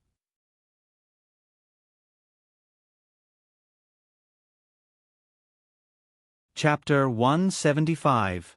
Everyone turned to look at Zhou Hao. Someone from the Heavenly Gate was here? No one cared about Zhang Xiu or who he was willing to save. It was just a fight between children. Meng Du's face darkened. What a big fuss. I want to see who in the heavenly gate dares to act so recklessly. Zhou Hao's eyes flashed with disdain. Meng Du, you dare to look down on the heavenly gate? You're courting death. When they arrive, you'll be scared out of your wits. With that, he took a step forward and bowed. Mr. Unknown, please show yourself. Mr. Unknown, please show yourself. The scene was dead silent. There was no one in front of Zhou Hao. What's going on? Everyone scratched their heads in confusion. Was he trying to scare them? He bowed to the empty space and put on an act. Only Zhang Xiu's eyes flashed. He smiled. Interesting. It's rare to see such a divine ability. It seems some of the cultivation civilization on Earth has been passed down. He turned to Qiu Yinru. Hurry up and leave. You can catch up with Xie Ting. Qiu Yinru moved her lips and said with difficulty, "Thank you." He had helped her so much. He was her savior. She should have thanked him. But Qiu Yinru didn't know. She didn't want to thank Zhang Xiu. No one cared about Qiu Yinru's departure. Everyone's attention was on the empty space. A strange wind blew through the empty space. The paper on the table was sent flying. Suddenly, Meng Du and his subordinates, as well as the people from the military region, all widened their eyes in shock. A bone-chilling cold rushed from their backs to the top of their heads. How is this possible? Hiss. Quite a few people sucked in cold sweat. Many people's expressions changed. It was unbelievable. In the middle of the empty space, a black figure suddenly appeared.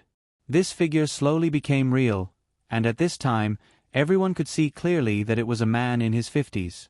He appeared out of thin air. Is this a human? This must be the work of a celestial being, right? Some people's bodies were trembling, and their hearts were incomparably shocked. How did he get here? Did he come from a faraway place, or was it that no one could see him? Heaven's Gate Taoist Scripture, Peerless Universe. Bai Chongyi felt as if something was pressing down on his throat. He spat it out with great difficulty. Demigod. The appearance of the person became clearer and clearer. It was a man in his 50s who looked like a devil. He had black hair and black eyes. He had a completely Chinese face. His eyes were like dots, and he was overflowing with dominance. He straightened his arms, his robes fluttering in the wind. His gaze landed on Meng Du. You are Meng Du, my opponent? Yes. Are you from Elysium? The other party nodded slightly. No name. Meng Du greets Mr. Unknown. At this moment, Meng Du's body couldn't help but slightly tremble. A true demigod was a big shot on the demigod ranking. The unknown person said, "Kneel down and kowtow to the heavens. I'll spare your life. Or else, die." Meng Du finally understood what it meant to have someone stronger than him. Although he was extremely shocked, and could even be said to be afraid, he was still the leader of the ferocious army. He didn't cower, but instead, he became more ferocious. I am indebted to Elysium. Mr. Unknown has personally come. I, Meng Du, can't disappoint you to the point where I don't even have the courage to resist. What harm is there in fighting Mr. Unknown? The unknown person's eyes flashed coldly. Those who resist Elysium shall die. Meng Du smiled. Do you think that you are the only demigod? Roar. Meng Du let out an angry roar, and a violent energy surged out of his body. His entire person seemed to have transformed into a werewolf under the moonlight. His face was ferocious, and the veins on his body were bulging. His skin instantly turned green, and his entire body swelled up. A 1.7 tall man had transformed into a burly man like Hua Zhong. God's evolution. The unknown person nodded, as if this made him feel slightly satisfied. The surrounding people were shocked. What kind of martial arts is this? How can a person change so much? Is he still human? Zhang Xiu also saw this. Meng Du's evolution was indeed much better than Xie Sanqian's. Other than the increase in size and skin, there were no abnormal developments. This meant that his Protoss's evolution was still healthy. The increase in size was an increase in strength, and the change in skin was an increase in defense. Although his skin had turned green, which was a bit low level, he was still on the right path. Roar! A beast-like sound came from his throat. This was a low-level god language, and it was the same as the god language that Xies Ancien had comprehended. It said, "Let's fight." Mengdu moved. His speed was so fast that he left behind a series of afterimages. The power of his fist swept through the air, causing the air to howl. The power of his fist was like Mount Tai collapsing. The strength of his fist was inconceivable. The faces of the people from the military changed. Mengdu was really a bandit from the border. With his strength, he could challenge Xiao Zhanbo. This fist could probably even destroy a tank.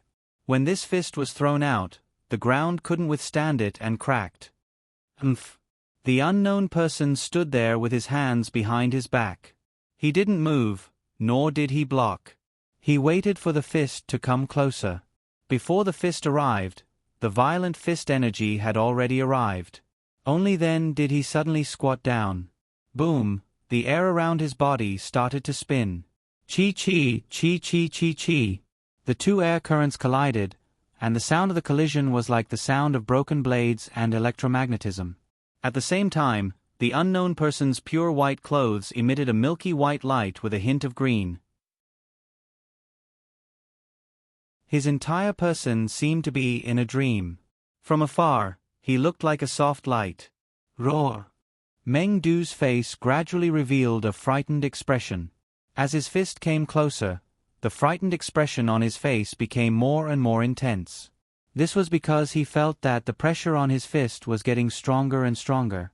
It had already reached a point where it was almost impossible to move forward. However, at this moment, his fist still hadn't touched the unknown person. However, almost all of his strength had already been reduced by the wind and light energy that the unknown person was emitting. Even if he could break through the opponent's defense and attack him, how much damage could he cause? At this moment, the unknown person moved. He lightly pointed his finger at Mengdu without a sound. Gotcha! As his finger touched Mengdu's fist, a sound suddenly rang out. Mengdu was sent flying as if he had been hit by a truck. At the same time, his wrist was strangely twisted, as if it had been fractured. However, the unknown person didn't have any intention of stopping. Before Mengdu was sent flying, he had already taken a step forward. He leaned to the side and sent out both of his palms. The strength of his finger was already so strong. It was simply impossible to imagine what would happen if his two palms landed on the body. Bang! Mengdu's entire body bent like a shrimp. He let out a miserable scream. Blood splattered everywhere. His entire body was sent flying even faster than before. The unknown person had already jumped into the air and descended from the sky. Boom! Mengdu was directly stomped down from the sky. It was as if Mount Tai had fallen. He heavily landed on the ground and directly smashed a hole in the ground. Mengdu fell to the ground and didn't make any sound. After being destroyed by such a powerful force, it was obvious that Wu Fa had come back to life. One finger, two palms, one kick. The leader of the Meng army who had ruled the desert for 20 years, Mengdu, had died. Silence. A deathly silence. They all looked at the man who had killed Mengdu in fear.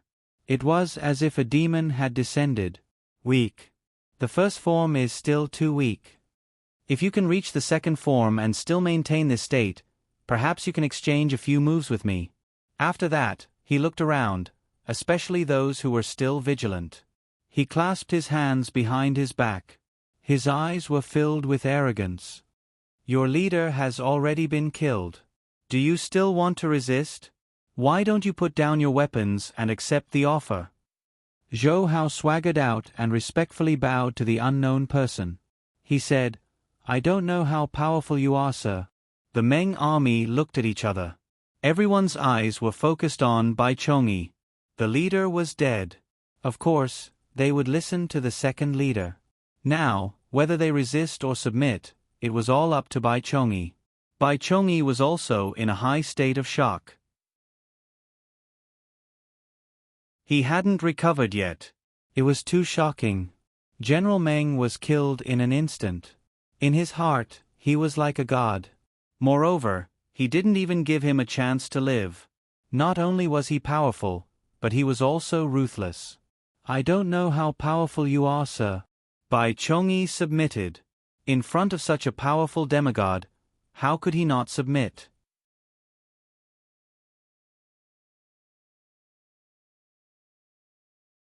Chapter 176. The second in command, Bai Chong, gave in one by one. The Meng army lowered their spears and bowed down. In front of such a powerful demigod, they did not dare to resist at all. Wu Ming of the Elysium was very famous. He was a well-known figure in many parts of Europe.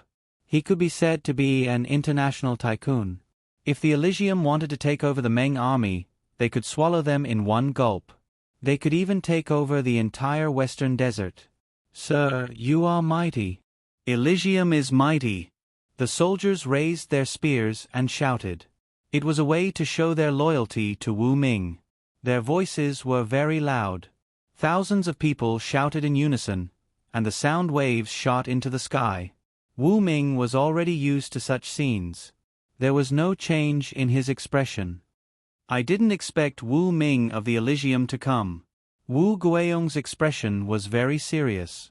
Not only that, he had already taken over the Meng army. Chief, is Wu Ming very powerful? Everyone had seen his strength, but they were unfamiliar with his background, but they knew that he must be an extraordinary figure.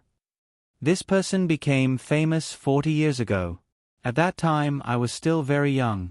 He was a reclusive demigod in the heavenly gates and had been living in Europe. His family came to China once. Back then, he defeated 13 masters in a row and suppressed the entire Chinese martial arts world. He's powerful here. What happened after that? Wu Guiyong said. Later on, someone said that he lost to Fei Qing and promised not to enter China for the rest of his life. I didn't expect him to come here today and even take control of this team. Fei Qing? Compared to the unknown, Fei Qing's reputation was much more resounding. That person was like a legend in the military. He was an epic character. Even the current 10 marshals would hold him in high regard when they mentioned him. Fei Qing's reputation was spread all over the world because of his resistance against the Elysium. The Meng army is already a headache. Now that they are controlled by the Elysium, they are even more difficult to deal with. It's hard to predict what will happen to the western border in the future. The unknown man's gaze swept across the garrison. When he saw Wu Guiyong, he was stunned. It wasn't because he knew Wu Guiyong. When he was famous in China, Wu Guiyong was still a rookie. It was because of the pole on Wu Guiyong's shoulder and his military rank. On the side, Zhou Hao smiled and explained, "I don't know, sir. The Mongolian originally captured the highest-ranking officer of the Western Region Garrison Army to give you a show of strength. How could he know that sir is so decisive in killing? This subordinate is also very shocked to be able to mobilize Mr." The unknown man's face was still indifferent. "I have 2 things to do on this trip to China. The first is to recruit the Meng army into the Heaven's Gate. The second is to kill someone. To be able to mobilize an unknown person, it must be an extraordinary figure." Not only Zhou Hao, but even the garrison was shocked. "Who is it?" An ominous glint suddenly shot out from the unknown person's eyes. "River, fall, down." Shen Duan, who was present, couldn't help but look at Zhang Xiu. He knew that Zhang Xiu's other name was Zhang Luoxia. An indescribable excitement flashed across his eyes. He thought that someone as powerful as Zhang Xiu wouldn't be so unlucky. He could only swallow his anger for the rest of his life. He really didn't expect that he would provoke such a powerful enemy. However, he wanted to kill Zhang Xiu. How could he not recognize Zhang Xiu in front of him? This was really worrying. Should he remind him? Bai Chongyi couldn't help but ask, "Why does this Zhang Luoxia need a human? He's actually worth Mr. Unknown's attention. Why don't we just send a few assassination teams to kill him?" The unknown man's cold gaze swept across Bai Chongyi's face. He sneered.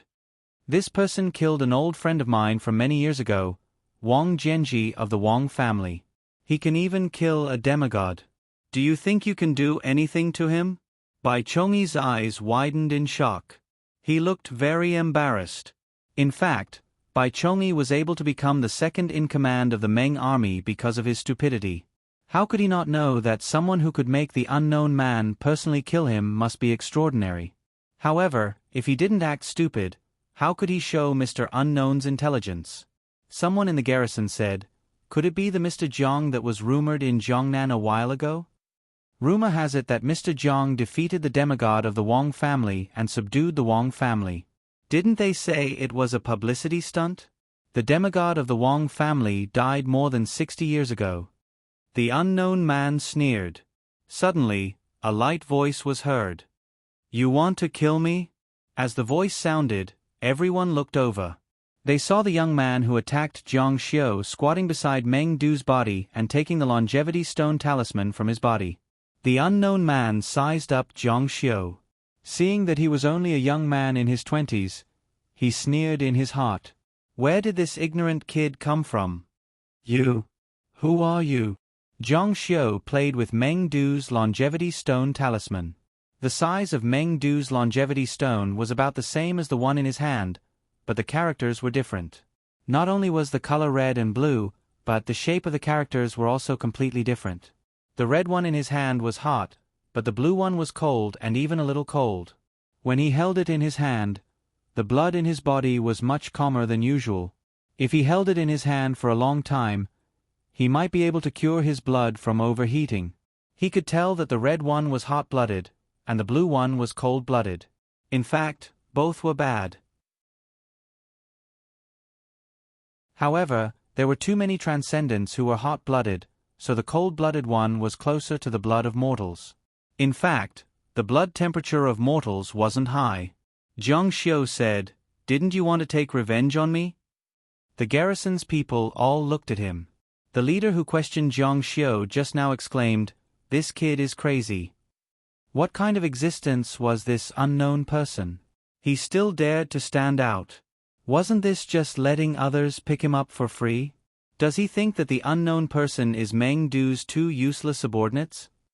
The garrison's people all looked at him as if he was an idiot. Many people's faces turned pale.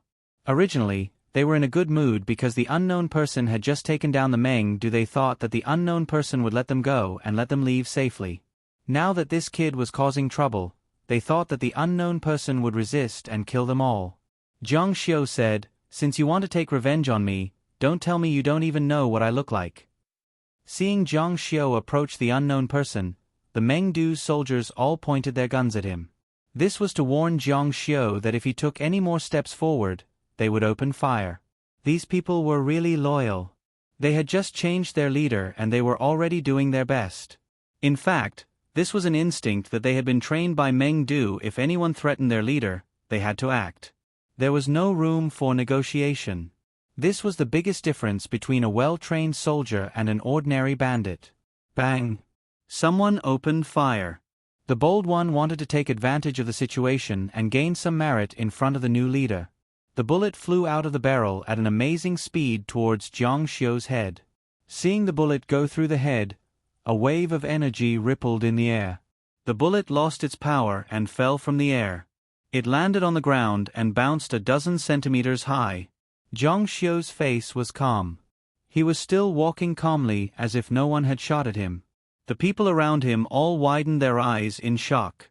The bullet was blocked by him? If Xie Ting and Qiu Yinru were still here, they would definitely curse him. Liar, didn't you say that you were afraid of guns? Is this what it means to be afraid of guns? Even bullets can't get close to you. Zhou Hao's eyes also widened.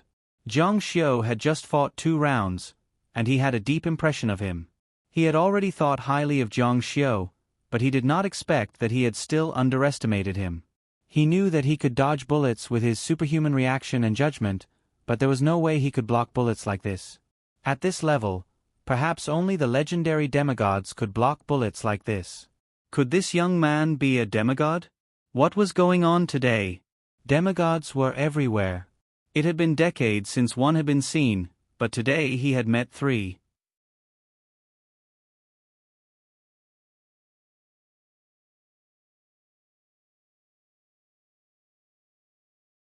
Chapter 177.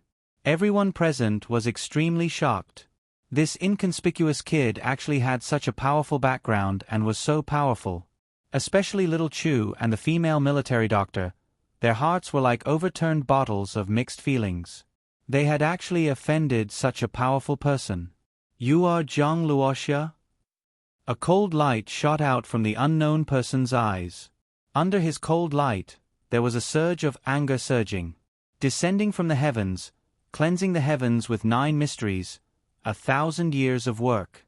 Even if you don't know where you are still outstanding. Zhang Xiu spoke softly, as if he was taking a leisurely stroll in the courtyard, but also as if he was the ruler of the world, pointing at the mountains and rivers. His eyes were sharp, and his words were unrestrained, full of indescribable elegance. "Zhang Luoxia is the real deal." Zhang Xiu said lightly, "Your friend Wang Genji is really sloppy and ordinary. He stayed in the water for many years and thought that he was brilliant, but in fact, his evolution is neither fish nor fowl, like a monster. I can take his life with a raise of my hand." At that time, Zhang Xiu's strength was less than 1/10 of his current strength, and Wang Genji was defeated. Now that he was fighting with Zhang Xiu, he didn't need to use the watermelon-stacked light flying 1,000 swords. He could kill him with a finger. The unknown person said, "Wang Genji is my benefactor." Zhang Xiu said, "You want to avenge him, so of course I will give you this opportunity." At this time, Shen Duan accepted the reality. On the surface, Zhang Xiu was a student of Capital University like him, but his background was so complicated. Killing for revenge was like eating a meal in their eyes. "He is actually Mr. Zhang." Some people in the garrison also knew Zhang Luoxia's name. After all, Zhang Luoxia's conquest of the Wang family was also shocking, but they didn't expect this person to be right in front of them. Zhang Xiu's expression was indifferent, but his eyes gradually became sharp. His hair flew up, his pupils were like flowing water, and his eyes became pitch black. Seeing Zhang Xiu like this, the surprise on the unknown person's face became even stronger. What a pure demigod evolution! To be honest, Nameless had never seen such a pure evolution. Other than the change in the eyes, there were no other changes. However, such a pure evolution that did not seem like an evolution gave him a terrifying feeling. "Good, interesting. Then today, I will bury you here." Boom! The unknown man stomped his foot, and the ground cracked open with him as the center.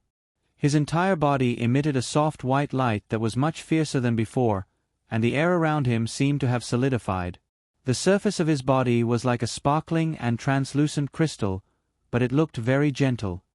God evolution, second form. At this moment, Nameless looked like a god with his skin wrapped in crystal. His entire body exuded a terrifying power. Every move he made seemed to be able to intimidate the entire world. Whoosh! He suddenly charged toward Zhang Xiu, crystal light flowing all over his body. It was very beautiful. Wherever he passed, the void seemed to be pierced by his aura, and sizzling sounds could be heard. Although it was beautiful, its destructive power was extremely shocking. Tianmen's secret technique. Void inquiry. Zhang Xiu nodded slightly and said, "It looks a bit like an immortal martial art. Unfortunately, it is neither fish nor fowl. Then I will let you see what a true immortal martial art is." Remnant red smears the cold night. As soon as he finished speaking, the entire world changed.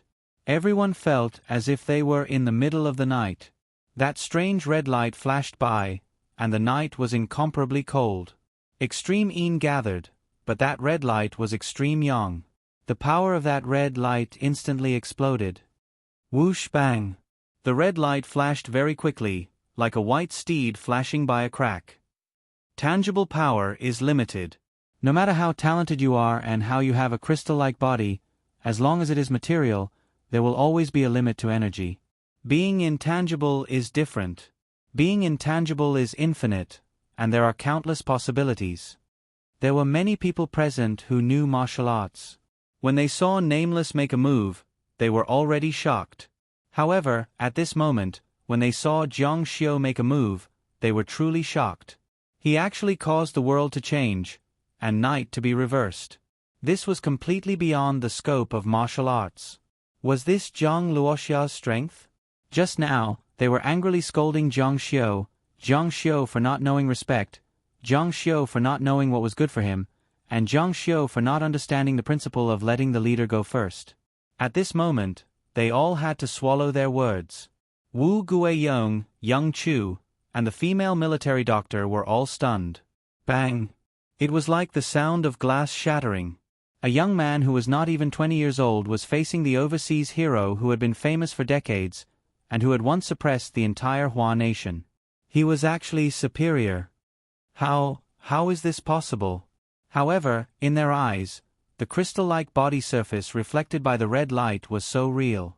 It was so beautiful, like a crystal shattering under the light. Nameless' expression changed drastically. The surface of the crystal that had appeared after his body had evolved had actually been pierced through by a strange ray of light. That was a defense that could easily block the attack of a demigod. Moreover, it was not a physical body, but an intangible substance. It could be seen but could not be touched. How could it be shattered? I told you, you don't know what immortal martial arts are. Ignorant. Nameless snorted and shook his head. This is not martial arts. This is magic. It's definitely magic. As he spoke, his body flashed like a ghost, sometimes to the left and sometimes to the right. Jiang Xiu said, "Yo, you've awakened the 3 Nimbus 6 charms and 18 escape." Before Jiang Xiu finished speaking, he had already appeared behind Jiang Xiu and punched him in the back. This punch was extremely fierce, like the roar of a cannon. It tore through the air, with a bright crystal light, and gathered all his strength on this punch. Ignorant, stupid. That's not how you use the 3 Nimbus 6 charms and 18 escape. Jiang Xiu slowly turned around. His movements were very slow, but the whole time seemed to be infinitely elongated, waiting for him to turn around as long as a century. He clapped his hand and hit the void. At this moment, it was as if time and space were flowing in reverse. All the power was gathered at this moment. It was as if the endless space and matter, including the entire universe, were suddenly gathered at this hammering. It was so powerful that no one could stop it. Not good. Nameless had a very bad premonition in his heart. He wanted to stop, but the hammer had already landed. Under the dumbfounded gazes of the crowd. Boom! It was as if a meteorite had landed on Earth from outer space. His fist was slapped to the ground by Jiang Xiu, and the entire ground exploded. The ground caved in, and cracks spread out in all directions.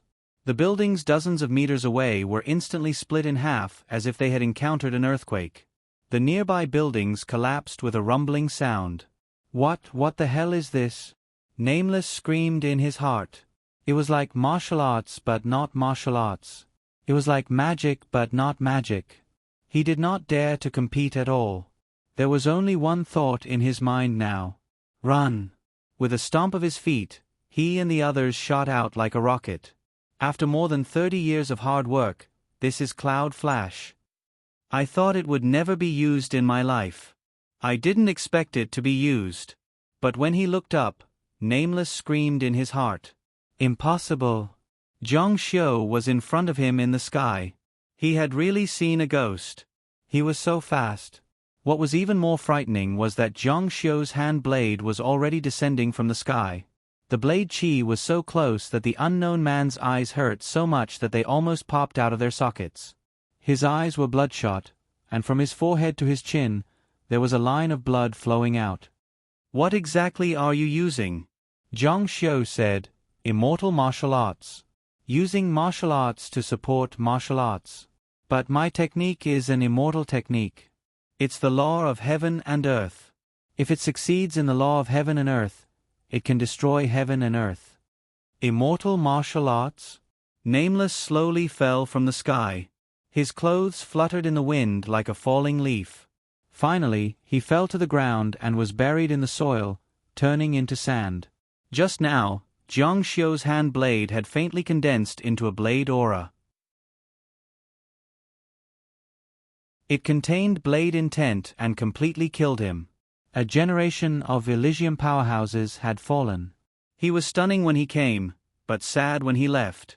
Jiang Xiu floated to the ground and stood beside him. Another half of the deities had fallen in his hands. Everyone looked at him in dead silence. No one dared to speak. Jiang Xiu's attack was short, but it completely overturned everyone's understanding. His attack could shock heaven and earth, and the sun and moon lost their light. That divine ability that was like an immortal technique deeply shocked their hearts. This was no longer the power of a human. What made them even more frightened was that the one who was killed was a demigod. Do you admit defeat? Bai Chongyi was dumbfounded. Mr. Jiang is mighty.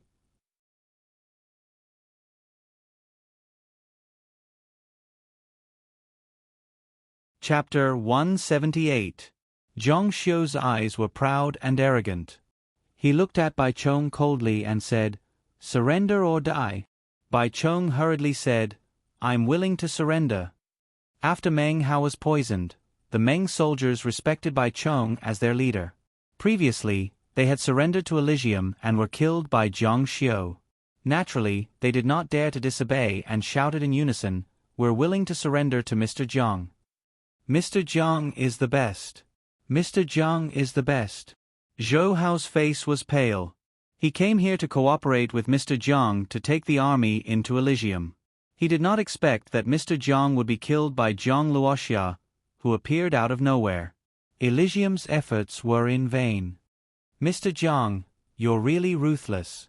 Do you know that Mr. Jiang is an elder of Elysium? If you dare to kill him, you're going against the entire Elysium. Now you dare to take in the army that Elysium wants. Can you afford to bear the consequences?" Jiang Xiu said, "You've offended me, Zhang Luoxia. Can you bear the consequences?" His tone was cold and murderous. As soon as he said that, the temperature in the surroundings dropped a few degrees. Zhou Hao said, "Mr. Jiang, let me give you a piece of advice. You and Mr. Jiang have a personal grudge, so Elysium will not pursue you. However, Elysium wants the Meng army. You'd better not try to take them in. This will only bring about a fatal disaster for me." Jiang Xiu said, "What if I want to take them in?" Zhou Hao's face darkened. "Elysium is powerful. It's not something you can imagine. If you want to take them in, you'll become an enemy of Elysium. Humph, I believe that Mr. Jiang is a smart man. You should think about it carefully." Jiang Xiu's lips curled into a sneer.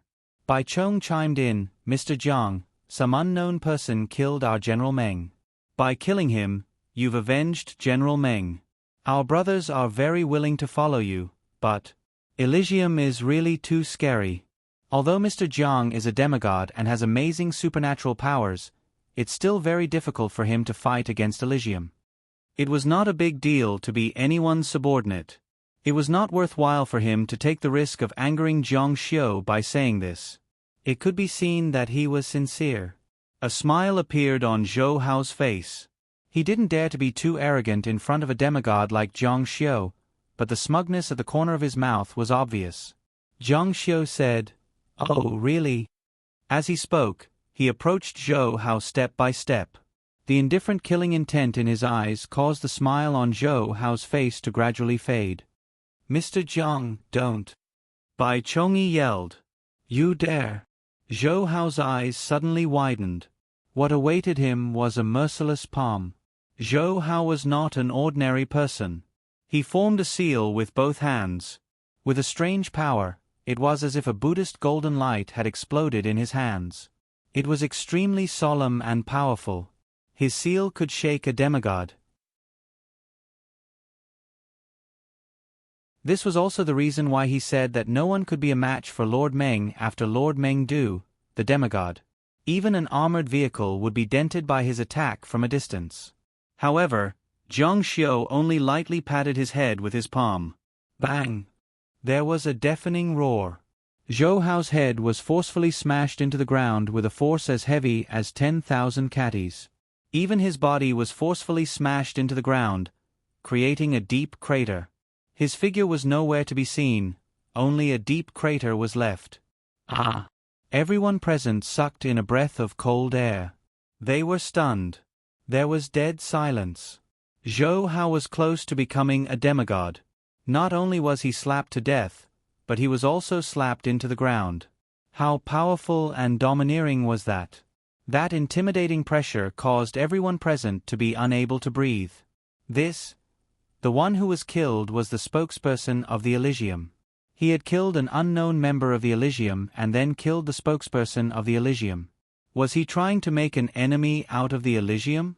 Zhang Xiu said coldly, "Those who don't submit will die." Seeing how fierce he was, the soldiers present were stunned. They felt their throats dry up. They could not even shout out words like Mr. Jiang was mighty. Bai Chongyi smiled bitterly. It seemed that he had no choice but to follow his master. The captives by the side of the field looked at the young man in the field. Just a moment ago, they were mocking him. Well, now he had killed all the members of the Elysium and recruited this army. Their lives were now in his hands.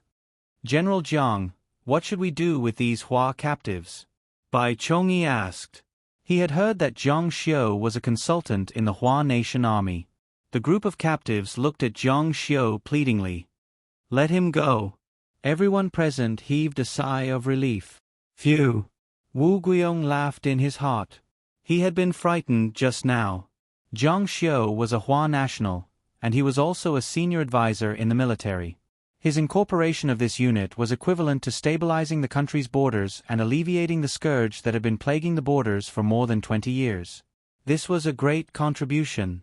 The people at the borders of the western region would be blessed. Send someone to send these captives back.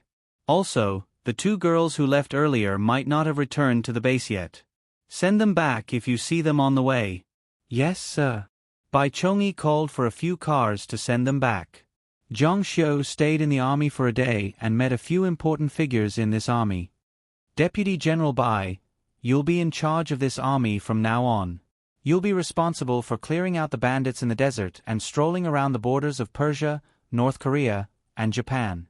Well, it seemed that Mr. Jiang was planning to leave and hand over the entire army to him.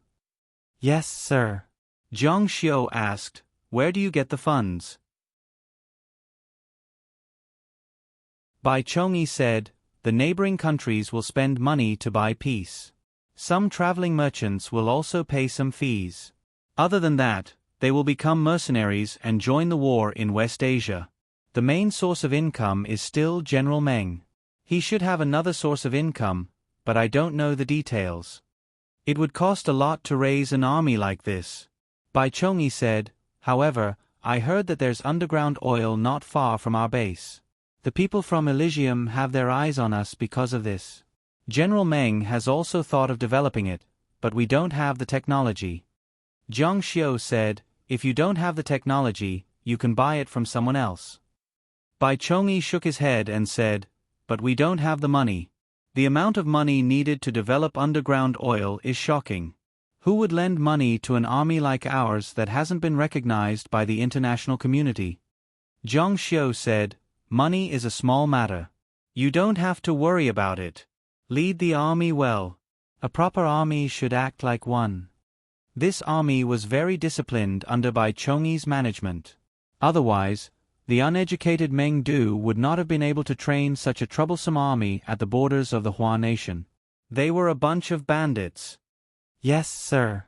Zhang Xiu said, "Give me the location of the underground oil and the relevant information." Meng Du had been preparing for more than 10 years. The information was relatively complete. The main problem was that he did not have the money or the technology, so he could not harvest it. Zhang Xiu had the money. As for the technology, he could buy it with money. However, it was best to have an official approval for an oil project. It would be best if the Hua nation's military could step in. That day, Zhang Xiu met with a few leaders. After setting the rules, he asked someone to drive him back to the border town. "Brother Zhang, When Jiang Xiu returned to the health station, Xie Ting was waiting for him at the entrance. She guessed that if Jiang Xiu came back, he would definitely come here. Chou Inru stood at the entrance. In the end, she did not come out to welcome him. The female military doctor in charge of the health station ran over and saluted Jiang Xiu. She said, "Mr. Jiang, you're back. Your teacher and classmates have been given saline. The situation is considered a problem. It shouldn't be a big problem." After this incident, the female military doctor did not dare to be presumptuous in front of Jiang Xiu. "Good." Xie Ting smiled faintly. "They told me that Brother Jiang was very impressive. If I knew you were so powerful, I wouldn't have had to run away first and have a bad reputation for being unrighteous." "Ha ha." Jiang Xiu said in an infuriating manner, "It's not that I'm powerful. It's that they're too weak." The female military doctor looked as if she had nothing to live for. "Mr. Jiang, the chief asked us to arrange a room for Mr. Jiang and your classmates. It's in a guest house not far from here. If Mr. Jiang is tired, you can rest there first," the female military doctor said politely. "After the saline, it will take some time for them to wake up." "Okay."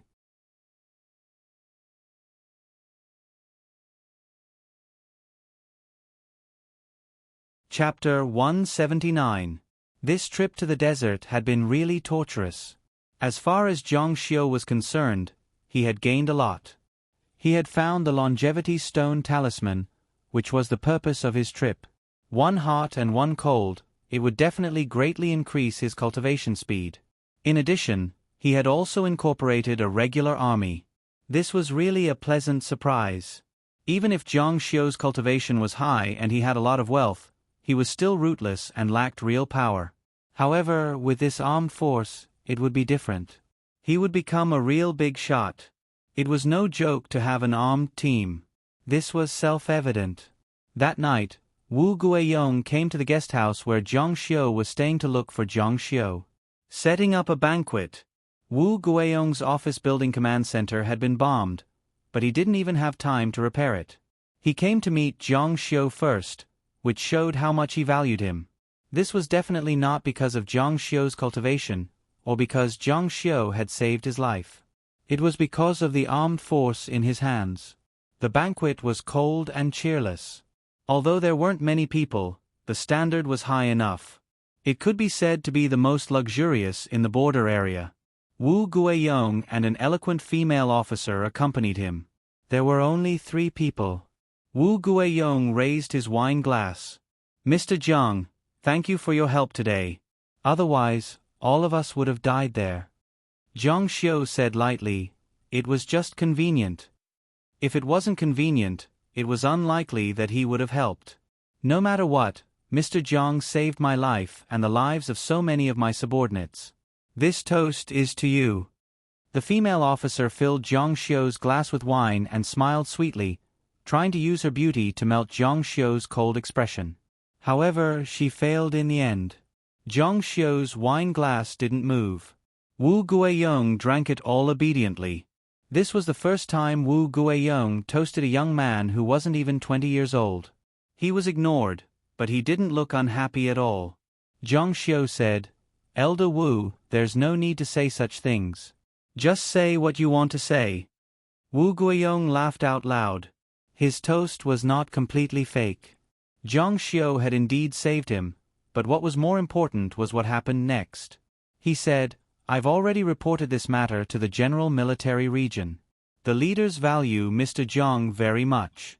Is Mr. Jiang really going to accept that armed force?" Jiang Xiu said, "Of course." Wu Guiyong said, "Mr. Jiang plans to keep this force for a long time?" Jiang Xiu said, "Do you want me to give up and let them do whatever they want in the desert? Or do you want them to be taken in by the Elysium, constantly disturb our borders, and blow up your office building again?" Wu Guiyong said, "Of course not. That's not what I meant. It's just that there has never been a registered person who has such a huge private army." Jiang Xiu said, "There are always exceptions. In fact, in order to stabilize the borders, the past dynasties had been racking their brains. Things like the emperor marrying off his daughter and paying all kinds of fees, regardless of age. If the armed force fell into Zhang Xiu's hands, the borders would be peaceful. Wasn't this what everyone wanted to see? Wu Guiyong said, yes, there are always exceptions. If the borders can be stabilized, Mr. Zhang's contributions will last for 1,000 years. Zhang Xiu said, I'll ask Bai Chong to sweep the surrounding areas whenever he's free. Wu Guiyong's eyes lit up. That's great. Zhang Xiu said, you'd better put a gag order on the matter of these bandits being taken in by me. I'm Chinese, and I'm also a consultant. If this gets out, there will be a lot of trouble. Wu Guiyong nodded solemnly. He turned his head and whispered to the female officer beside him for a while. The female officer signaled to Zhang Xiu, stood up, and hurried away. It seemed that she was going to report to the headquarters and put a gag order. Wu Guiyong said, this will be listed as the country's top secret. Including your classmate just now, and the little girl from the Xie family in Pinghai, they'll all receive a gag order. Zhang Xiu said, the military is all professionals. Naturally, they won't leak it. Xie Ting won't say anything, but it'll be difficult for my classmates. That's scary. Wu Guiyong couldn't help but smile when he saw that Zhang Xiu's words were interesting. This Mr. Zhang didn't seem to have a good relationship with his classmates. Come, Mr. Zhang, let me give you another toast. A female secretary came in from outside and shouted, report. Come in. The secretary held a document and handed it to Wu Guiyong. She said, Dio Yutai No. 1 sent a congratulatory message. He greatly praised our operation this time and highly praised Mr. Zhang. He hopes that Mr. Zhang will return to the capital to meet him. Wu Guiyong said excitedly, Mr. Zhang, congratulations. The big boss has already approved of your existence. He also wants to meet you. This is the treatment of a national guest. This was within Zhang Xiu's expectations. Wu Guiyong said, Mr. Zhang, will you stay here for the time being? Zhang Xiu shook his head. I'll leave tomorrow. You don't care about that side. Zhang Xiu said, I'll leave it to Bai Chongyi. His ambition didn't lie there. He didn't care if the bandits were loyal to him or not. If they didn't obey him, he would kill them. Of course, those people wouldn't dare to betray him unless he was killed. As for the Elysium, he didn't care about it. Wu Guiyong said, You're just going to stay in the desert like this? Zhang Xiu shook his head. I have a project that I need to discuss with the military. I might need old Wu's cooperation in the future. However, everything will have to wait until I meet with the big boss before making a decision. The country also had the technology to extract oil. However, whether or not they wanted to avoid suspicion would depend on the big boss. The next day, Professor Su slowly woke up around 10 o'clock in the afternoon. His life was saved. Professor, you're finally awake. Professor Su struggled to sit up. He was still in good spirits. He said, How long have I been unconscious? Not long. About 20 hours. Professor Su breathed a sigh of relief. However, his face immediately turned gloomy. In the ward, there were only 6 students left, including Zhang Xiu and Qiu Yinru. Including the 3 adults, there were 9 people in total. A total of 18 people had died. He didn't know how to explain this to the school or to his parents. Zhang Xiu said, Professor Su, if you're awake, the military can arrange a plane to take us back to the capital. The military can arrange a plane? Professor Su was surprised. Do we have the right to take the military's private plane? Qiu Yinru and Shen Duan both looked at Zhang Xiu. Of course, this was because of Zhang Xiu. Last night, a police officer had already come to talk to them. It was super confidential. If they revealed it, they would be sentenced to death for treason. Qiu Yinru and Shen Duan almost fainted at that time. Of course. Zhang Xiu said, It's mainly because your body can't take it. Professor Su said, I'm fine. It's good to go back early. Staying here will only make me uncomfortable. What was even more tragic was that this trip to the ancient desert city didn't yield any valuable cultural relics. After the flight was set, Professor Su and the other two were carried onto the plane on stretchers. After the plane was equipped with medical personnel, it set off for the capital. Xie Ting said goodbye to Zhang Xiu at the airport. Big brother Zhang, take care. After the plane took off, Qiu Yinru said, she's very good to you. She keeps calling you Big brother Zhang. As a girl, I think she might like you. Zhang Xiu said, your intuition is wrong. Qiu Yinru said, you can consider it. She's so pretty and her family background seems to be good. Zhang Xiu thought to himself, 3 fiancées and a wife from his previous life. It's already hard enough. How can I have the time? Moreover, Xie Ting gave him a very strange feeling. It was as if she was a different person after coming up from the bottom of the sea. That day, the plane arrived at the capital in the evening. Zhang Xiu immediately went to see the big boss.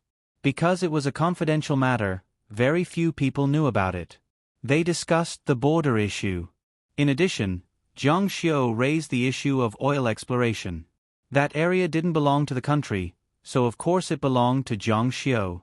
The country could support some technology, but in order to avoid suspicion, Zhang Xiu still had to go to Europe and America to buy the corresponding equipment and technology. These things couldn't be bought with money. They needed a middleman. This aspect could be provided. That day, Zhang Xiu slept on Diaoyu Terrace. He was completely treated like a national guest. The next day, he officially returned to Capital University. He returned to his campus life. Zhang Xiu, you're finally back. There's a girl looking for you. His 3 roommates in the dormitory saw him come back and swarmed over. Zhang Xiu, who's that girl? Zhang Xiu was puzzled. How would I know? Did she say her name?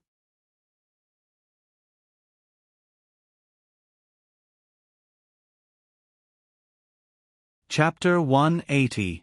Zhang Luan had a meaningful look on his face.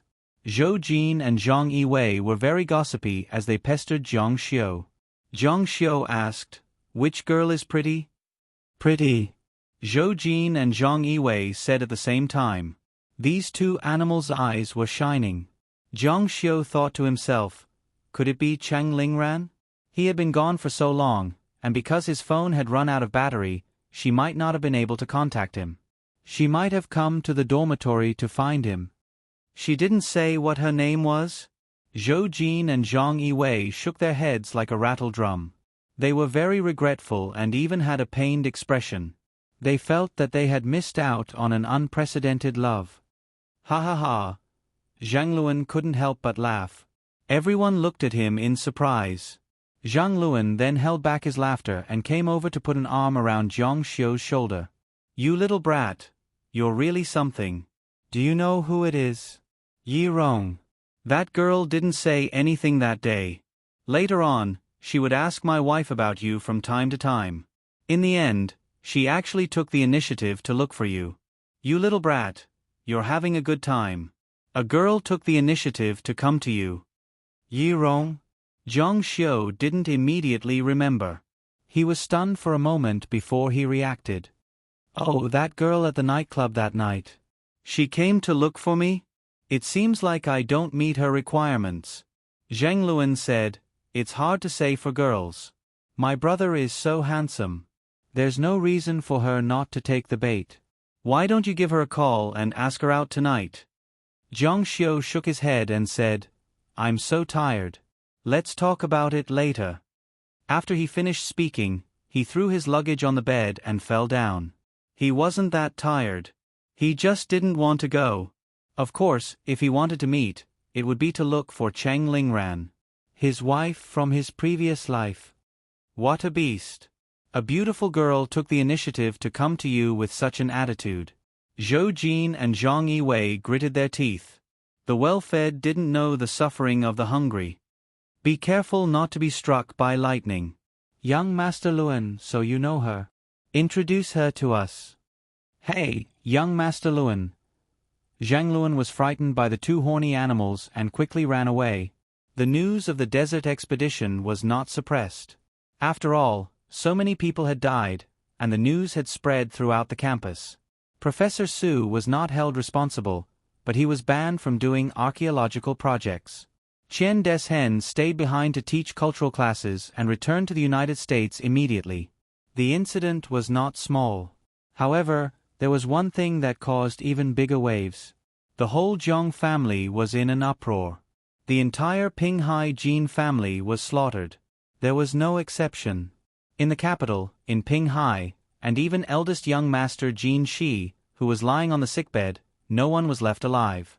The Jin family was Zhang Yishan's money bag. Without this money bag, their economic capital would sharply decrease. In my opinion, the most important thing right now is to transfer the Jin family's assets out. Second brother is right. Old Master Zhang angrily leaned on his cane and said, "Then what are you waiting for? Hurry up and do it."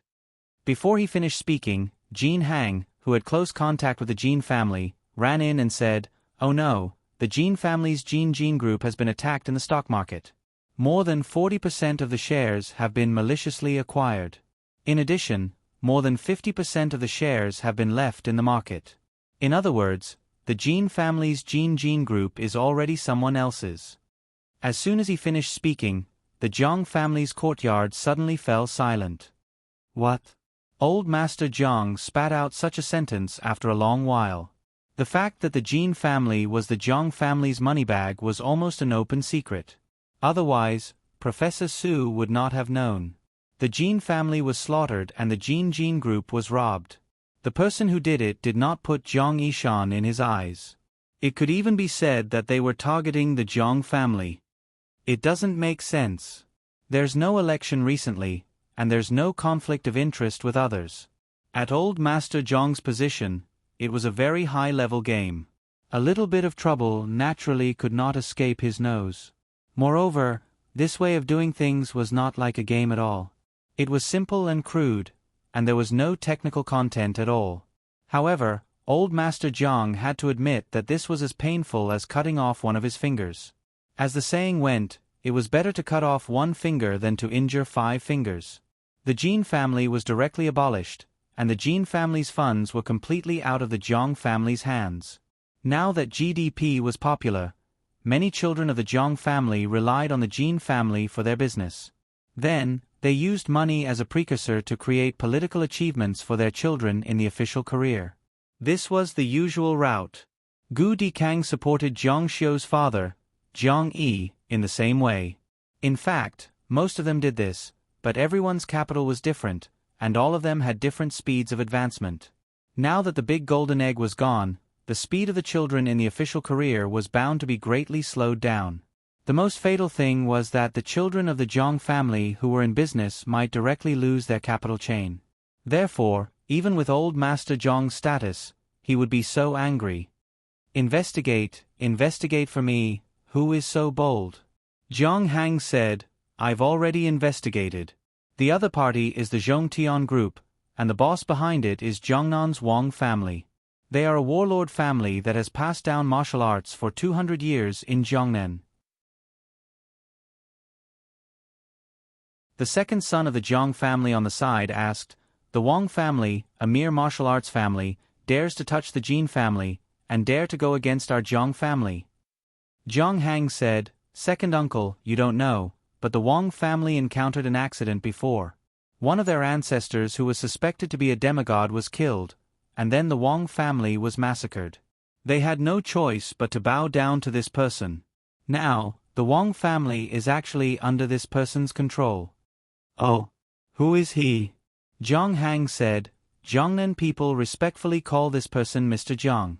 His name is Zhang Luoxia."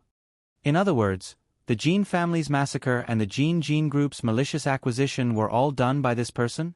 Zhang Hang nodded. If it's because of the martial arts world, the Jin family is also a martial arts family. It's possible that it's just a personal grudge. It's unlikely that it's directed at our Zhang family. Old Master Zhang snorted coldly. "Umph. A beautiful woman on the side said, "He's too cruel. He actually slaughtered an entire family. These martial arts cultivators are too lawless. Furthermore, it's such an influential family. Isn't he afraid of being punished?" At Zhang Luoxia's level, especially when it came to a family like the Jin family, he would definitely do things neatly. He would definitely not let others have any evidence against him. Let someone come forward to negotiate with him. Spit out the Jin family in the same way that they ate it. Old Master Zhang's face was gloomy. "Little Hang, I'll leave this matter to you. Do it well and don't embarrass the Zhang family. If you need any support, just tell your father and second uncle." Zhang Hang said, "Yes, Grandpa." The two middle-aged men on the side looked at Zhang Hang encouragingly. He was one of the more outstanding members of the third generation of the Zhang family. Except for the two who were ahead of him in their official careers, he was considered the most outstanding and the most talented in business.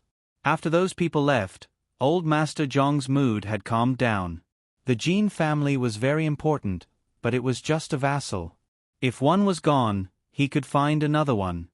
"How's the situation on that kid's side?" Secretary Yi said. He just returned to the capital with the archaeological team. "It seems that something big happened on this trip. More than half of the people died. Even the military region intervened. They were sent back by a special plane from the garrison at the border." "Humph, his father is useless, and so is he. He's even worse than his father when it comes to archaeology." Old Master Zhang's face was livid. "Deal with him as soon as possible. If something happens to the Jin family, the Nangong family may be even more at odds with us." Secretary Yi touched his head. "Okay. I'll do it as soon as possible." However, he was very helpless in his heart. That kid was as tough as his father. It was not easy to deal with him. "Why? Is there a problem?" Secretary Yi said helplessly. "He's a little like his father," Old Master Zhang said. "This matter is not up to him. Even if he doesn't agree, he has to agree. You have to use the right method to deal with a young man. At his age, he is interested in girls. I remember that unfilial thing arranged a marriage for him. He might have feelings for that fiancée in Jiang City. You can start from here." Secretary Ye's eyes lit up and he praised in his heart. Old Master actually knew this trick. "Amazing. I heard that the girl is very good-looking and has good grades.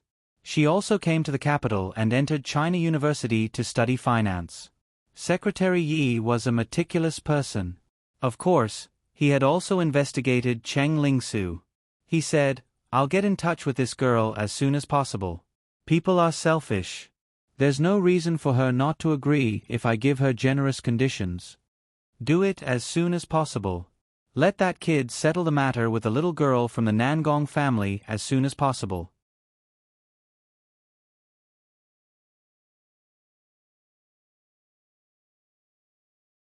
Chapter 181.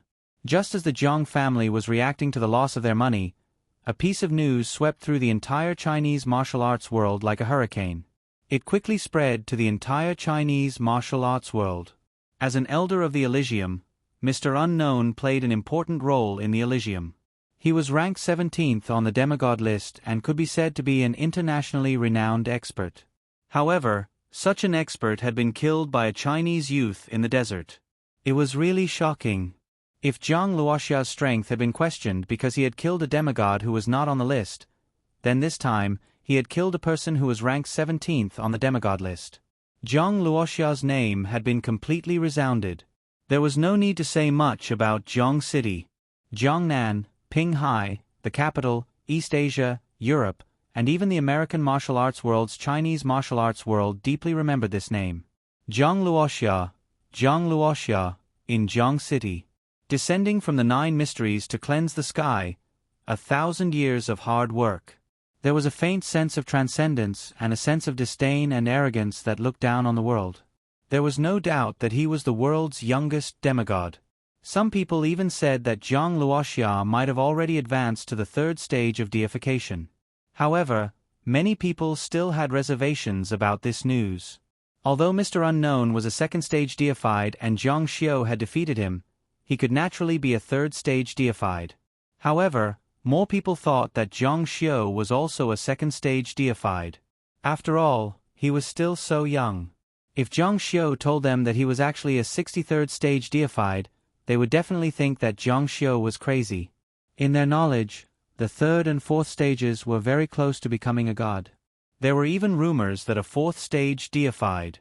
In Jiangnan, in the old house of the Wang family, the sound of a wooden fish could be heard. After old Madame Wang heard this news, she did not speak anymore. The members of the Wang family on the side were also dejected. Dong, dong, dong. The wooden fish became more and more hurried and broke with a bang. With a sigh, old Madame Wang seemed to have lost all her strength. I underestimated Zhang Luoxia's ability. I've harmed Mr. Don't Know. Wang Xueli and the others were all sitting in the monastery. No one dared to say a word. This news was too shocking. The 17th on the demigod ranking, with such shocking strength, was actually killed by Zhang Xiu. Furthermore, it was said that he was killed in 3 moves. We won't be able to avenge the Wang family, and we won't be able to take back the Wang family's business. His last thought of revenge was completely cut off. Everyone's eyes were filled with despair. Now, Zhang Luoxia doesn't need the martial arts disciples of the Zhang family at all. He only cares about the useless Wang Xuetong and his daughter. This was what really made them feel desperate. None of them had been put in an important position, and the feeling of being neglected by their enemies made them want to vomit blood. The few of us old fellows have all been marginalized. The disciples with outstanding martial arts talent can only look at the door now. We all have to act according to the wishes of Wang Xuetong and his daughter. Although they were very dissatisfied in their hearts, what could they do now? Forget it. Today, the Wang family will retreat when they see Zhang Luoxia. Our past grievances will be written off. Find a place and migrate. Maybe we can start a new world. The people of the Wang family could only grit their teeth and swallow their anger.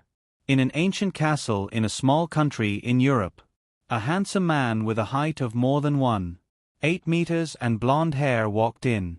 He was one of the founding members of the Elysium. His name was Alexander, and he was a Jew. It's King Alexander. I didn't expect him to come back this time. It seems that something big has happened, the guard at the gate said softly. The guard at the door said softly. Seeing him come over, he said respectfully, "Greetings, King Alexander." He walked into the castle. Many people were already sitting at the long dining table. Among them, there were red-haired, blonde-haired, brown-haired, black-haired people, and even monks. They were the founding members of the Elysium, in charge of the major areas.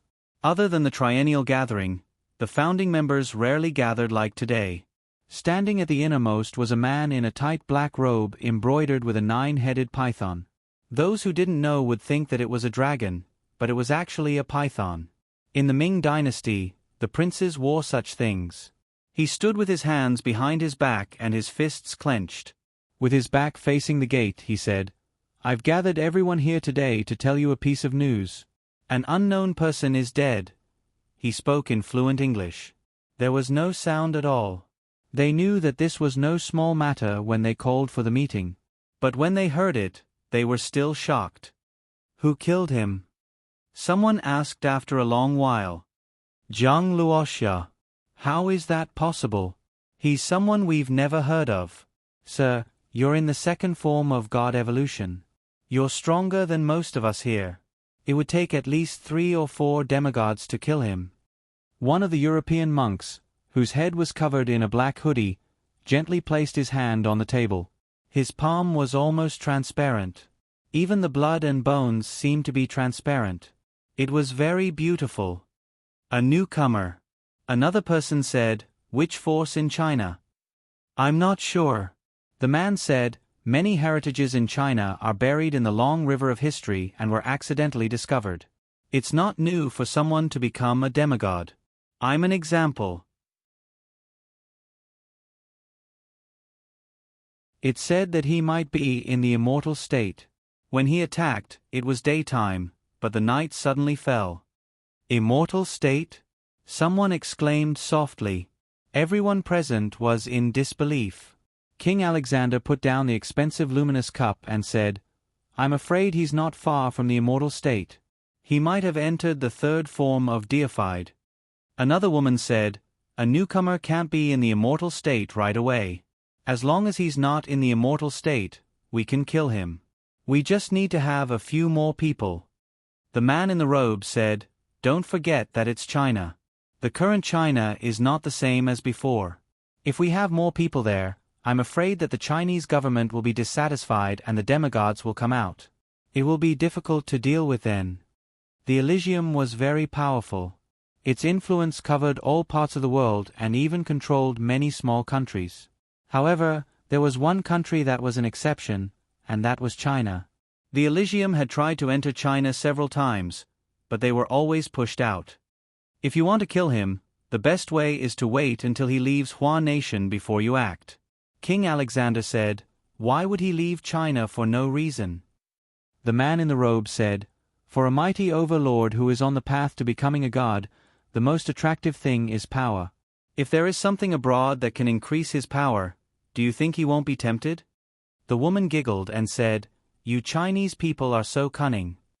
Meanwhile, Jiang Xiu was being questioned by the school's representatives and the police. So many people had died in the desert. Even if the school could let it go, the parents of the students would not agree. No matter what, they had to give them an explanation. Most of the students' deaths were caused by bandits. There was nothing he couldn't say, so he told them the truth. However, he was questioned for more than 4 hours. When Jiang Xiu came out, Chou Yinru and Shen Duan had also come out after the interrogation. When Shen Duan saw Jiang Xiu, he was like a mouse seeing a cat. Chou Yinru didn't think much of it. "What did they ask you?" Jiang Xiu said, "Just tell them the truth." Chou Yinru said, "Their deaths have nothing to do with us." She was not compromising, but some responsibilities could not be taken carelessly. The consequences were too serious. "Do you want to eat together?" Jiang Xiu was about to gather when his phone rang. He took it out and saw that it was Cheng Lingran calling. "Sister, where are you?" Cheng Lingran's tone was not very pleasant. "Academic Affairs Office." Cheng Lingran said, "Come to the school gate. We'll find Su for lunch." She paused, then said, "What's going on between you and Su? Why did she?" "Forget it, come out first." When Jiang Xiu heard her mention Chang Lingsu, he felt conflicted. He did not want to go, but he could not show it. He could only agree and said to Chou Yinru, "Someone's looking for you." Next time, when he arrived at the school gate, he saw a group of tall boys surrounding Cheng Lingran. Jiang Xiu walked over. Cheng Lingran said, "I really have an appointment. Now you believe me." One of the tall boys said, "Lingran, it's just one more person. Let's go together. Treat it as making another friend." Cheng Lingran shook her head and said, "Sorry, we really have something to do." She pulled Jiang Xiu into the car and drove away. "Sister, who are those people? Are they pursuers?" Cheng Lingran said, "Minor repairs. Don't ask about me. I haven't asked you yet. What's wrong with you?" Her tone was very harsh. Her usual gentleness was gone. "What's wrong with me?" Cheng Lingran said, "Stop pretending. Tell me, do you know that Su found a boyfriend?" You're tuning in to the Narrate and Escape YouTube channel. Don't forget to subscribe and join us on this journey to catch the most captivating stories.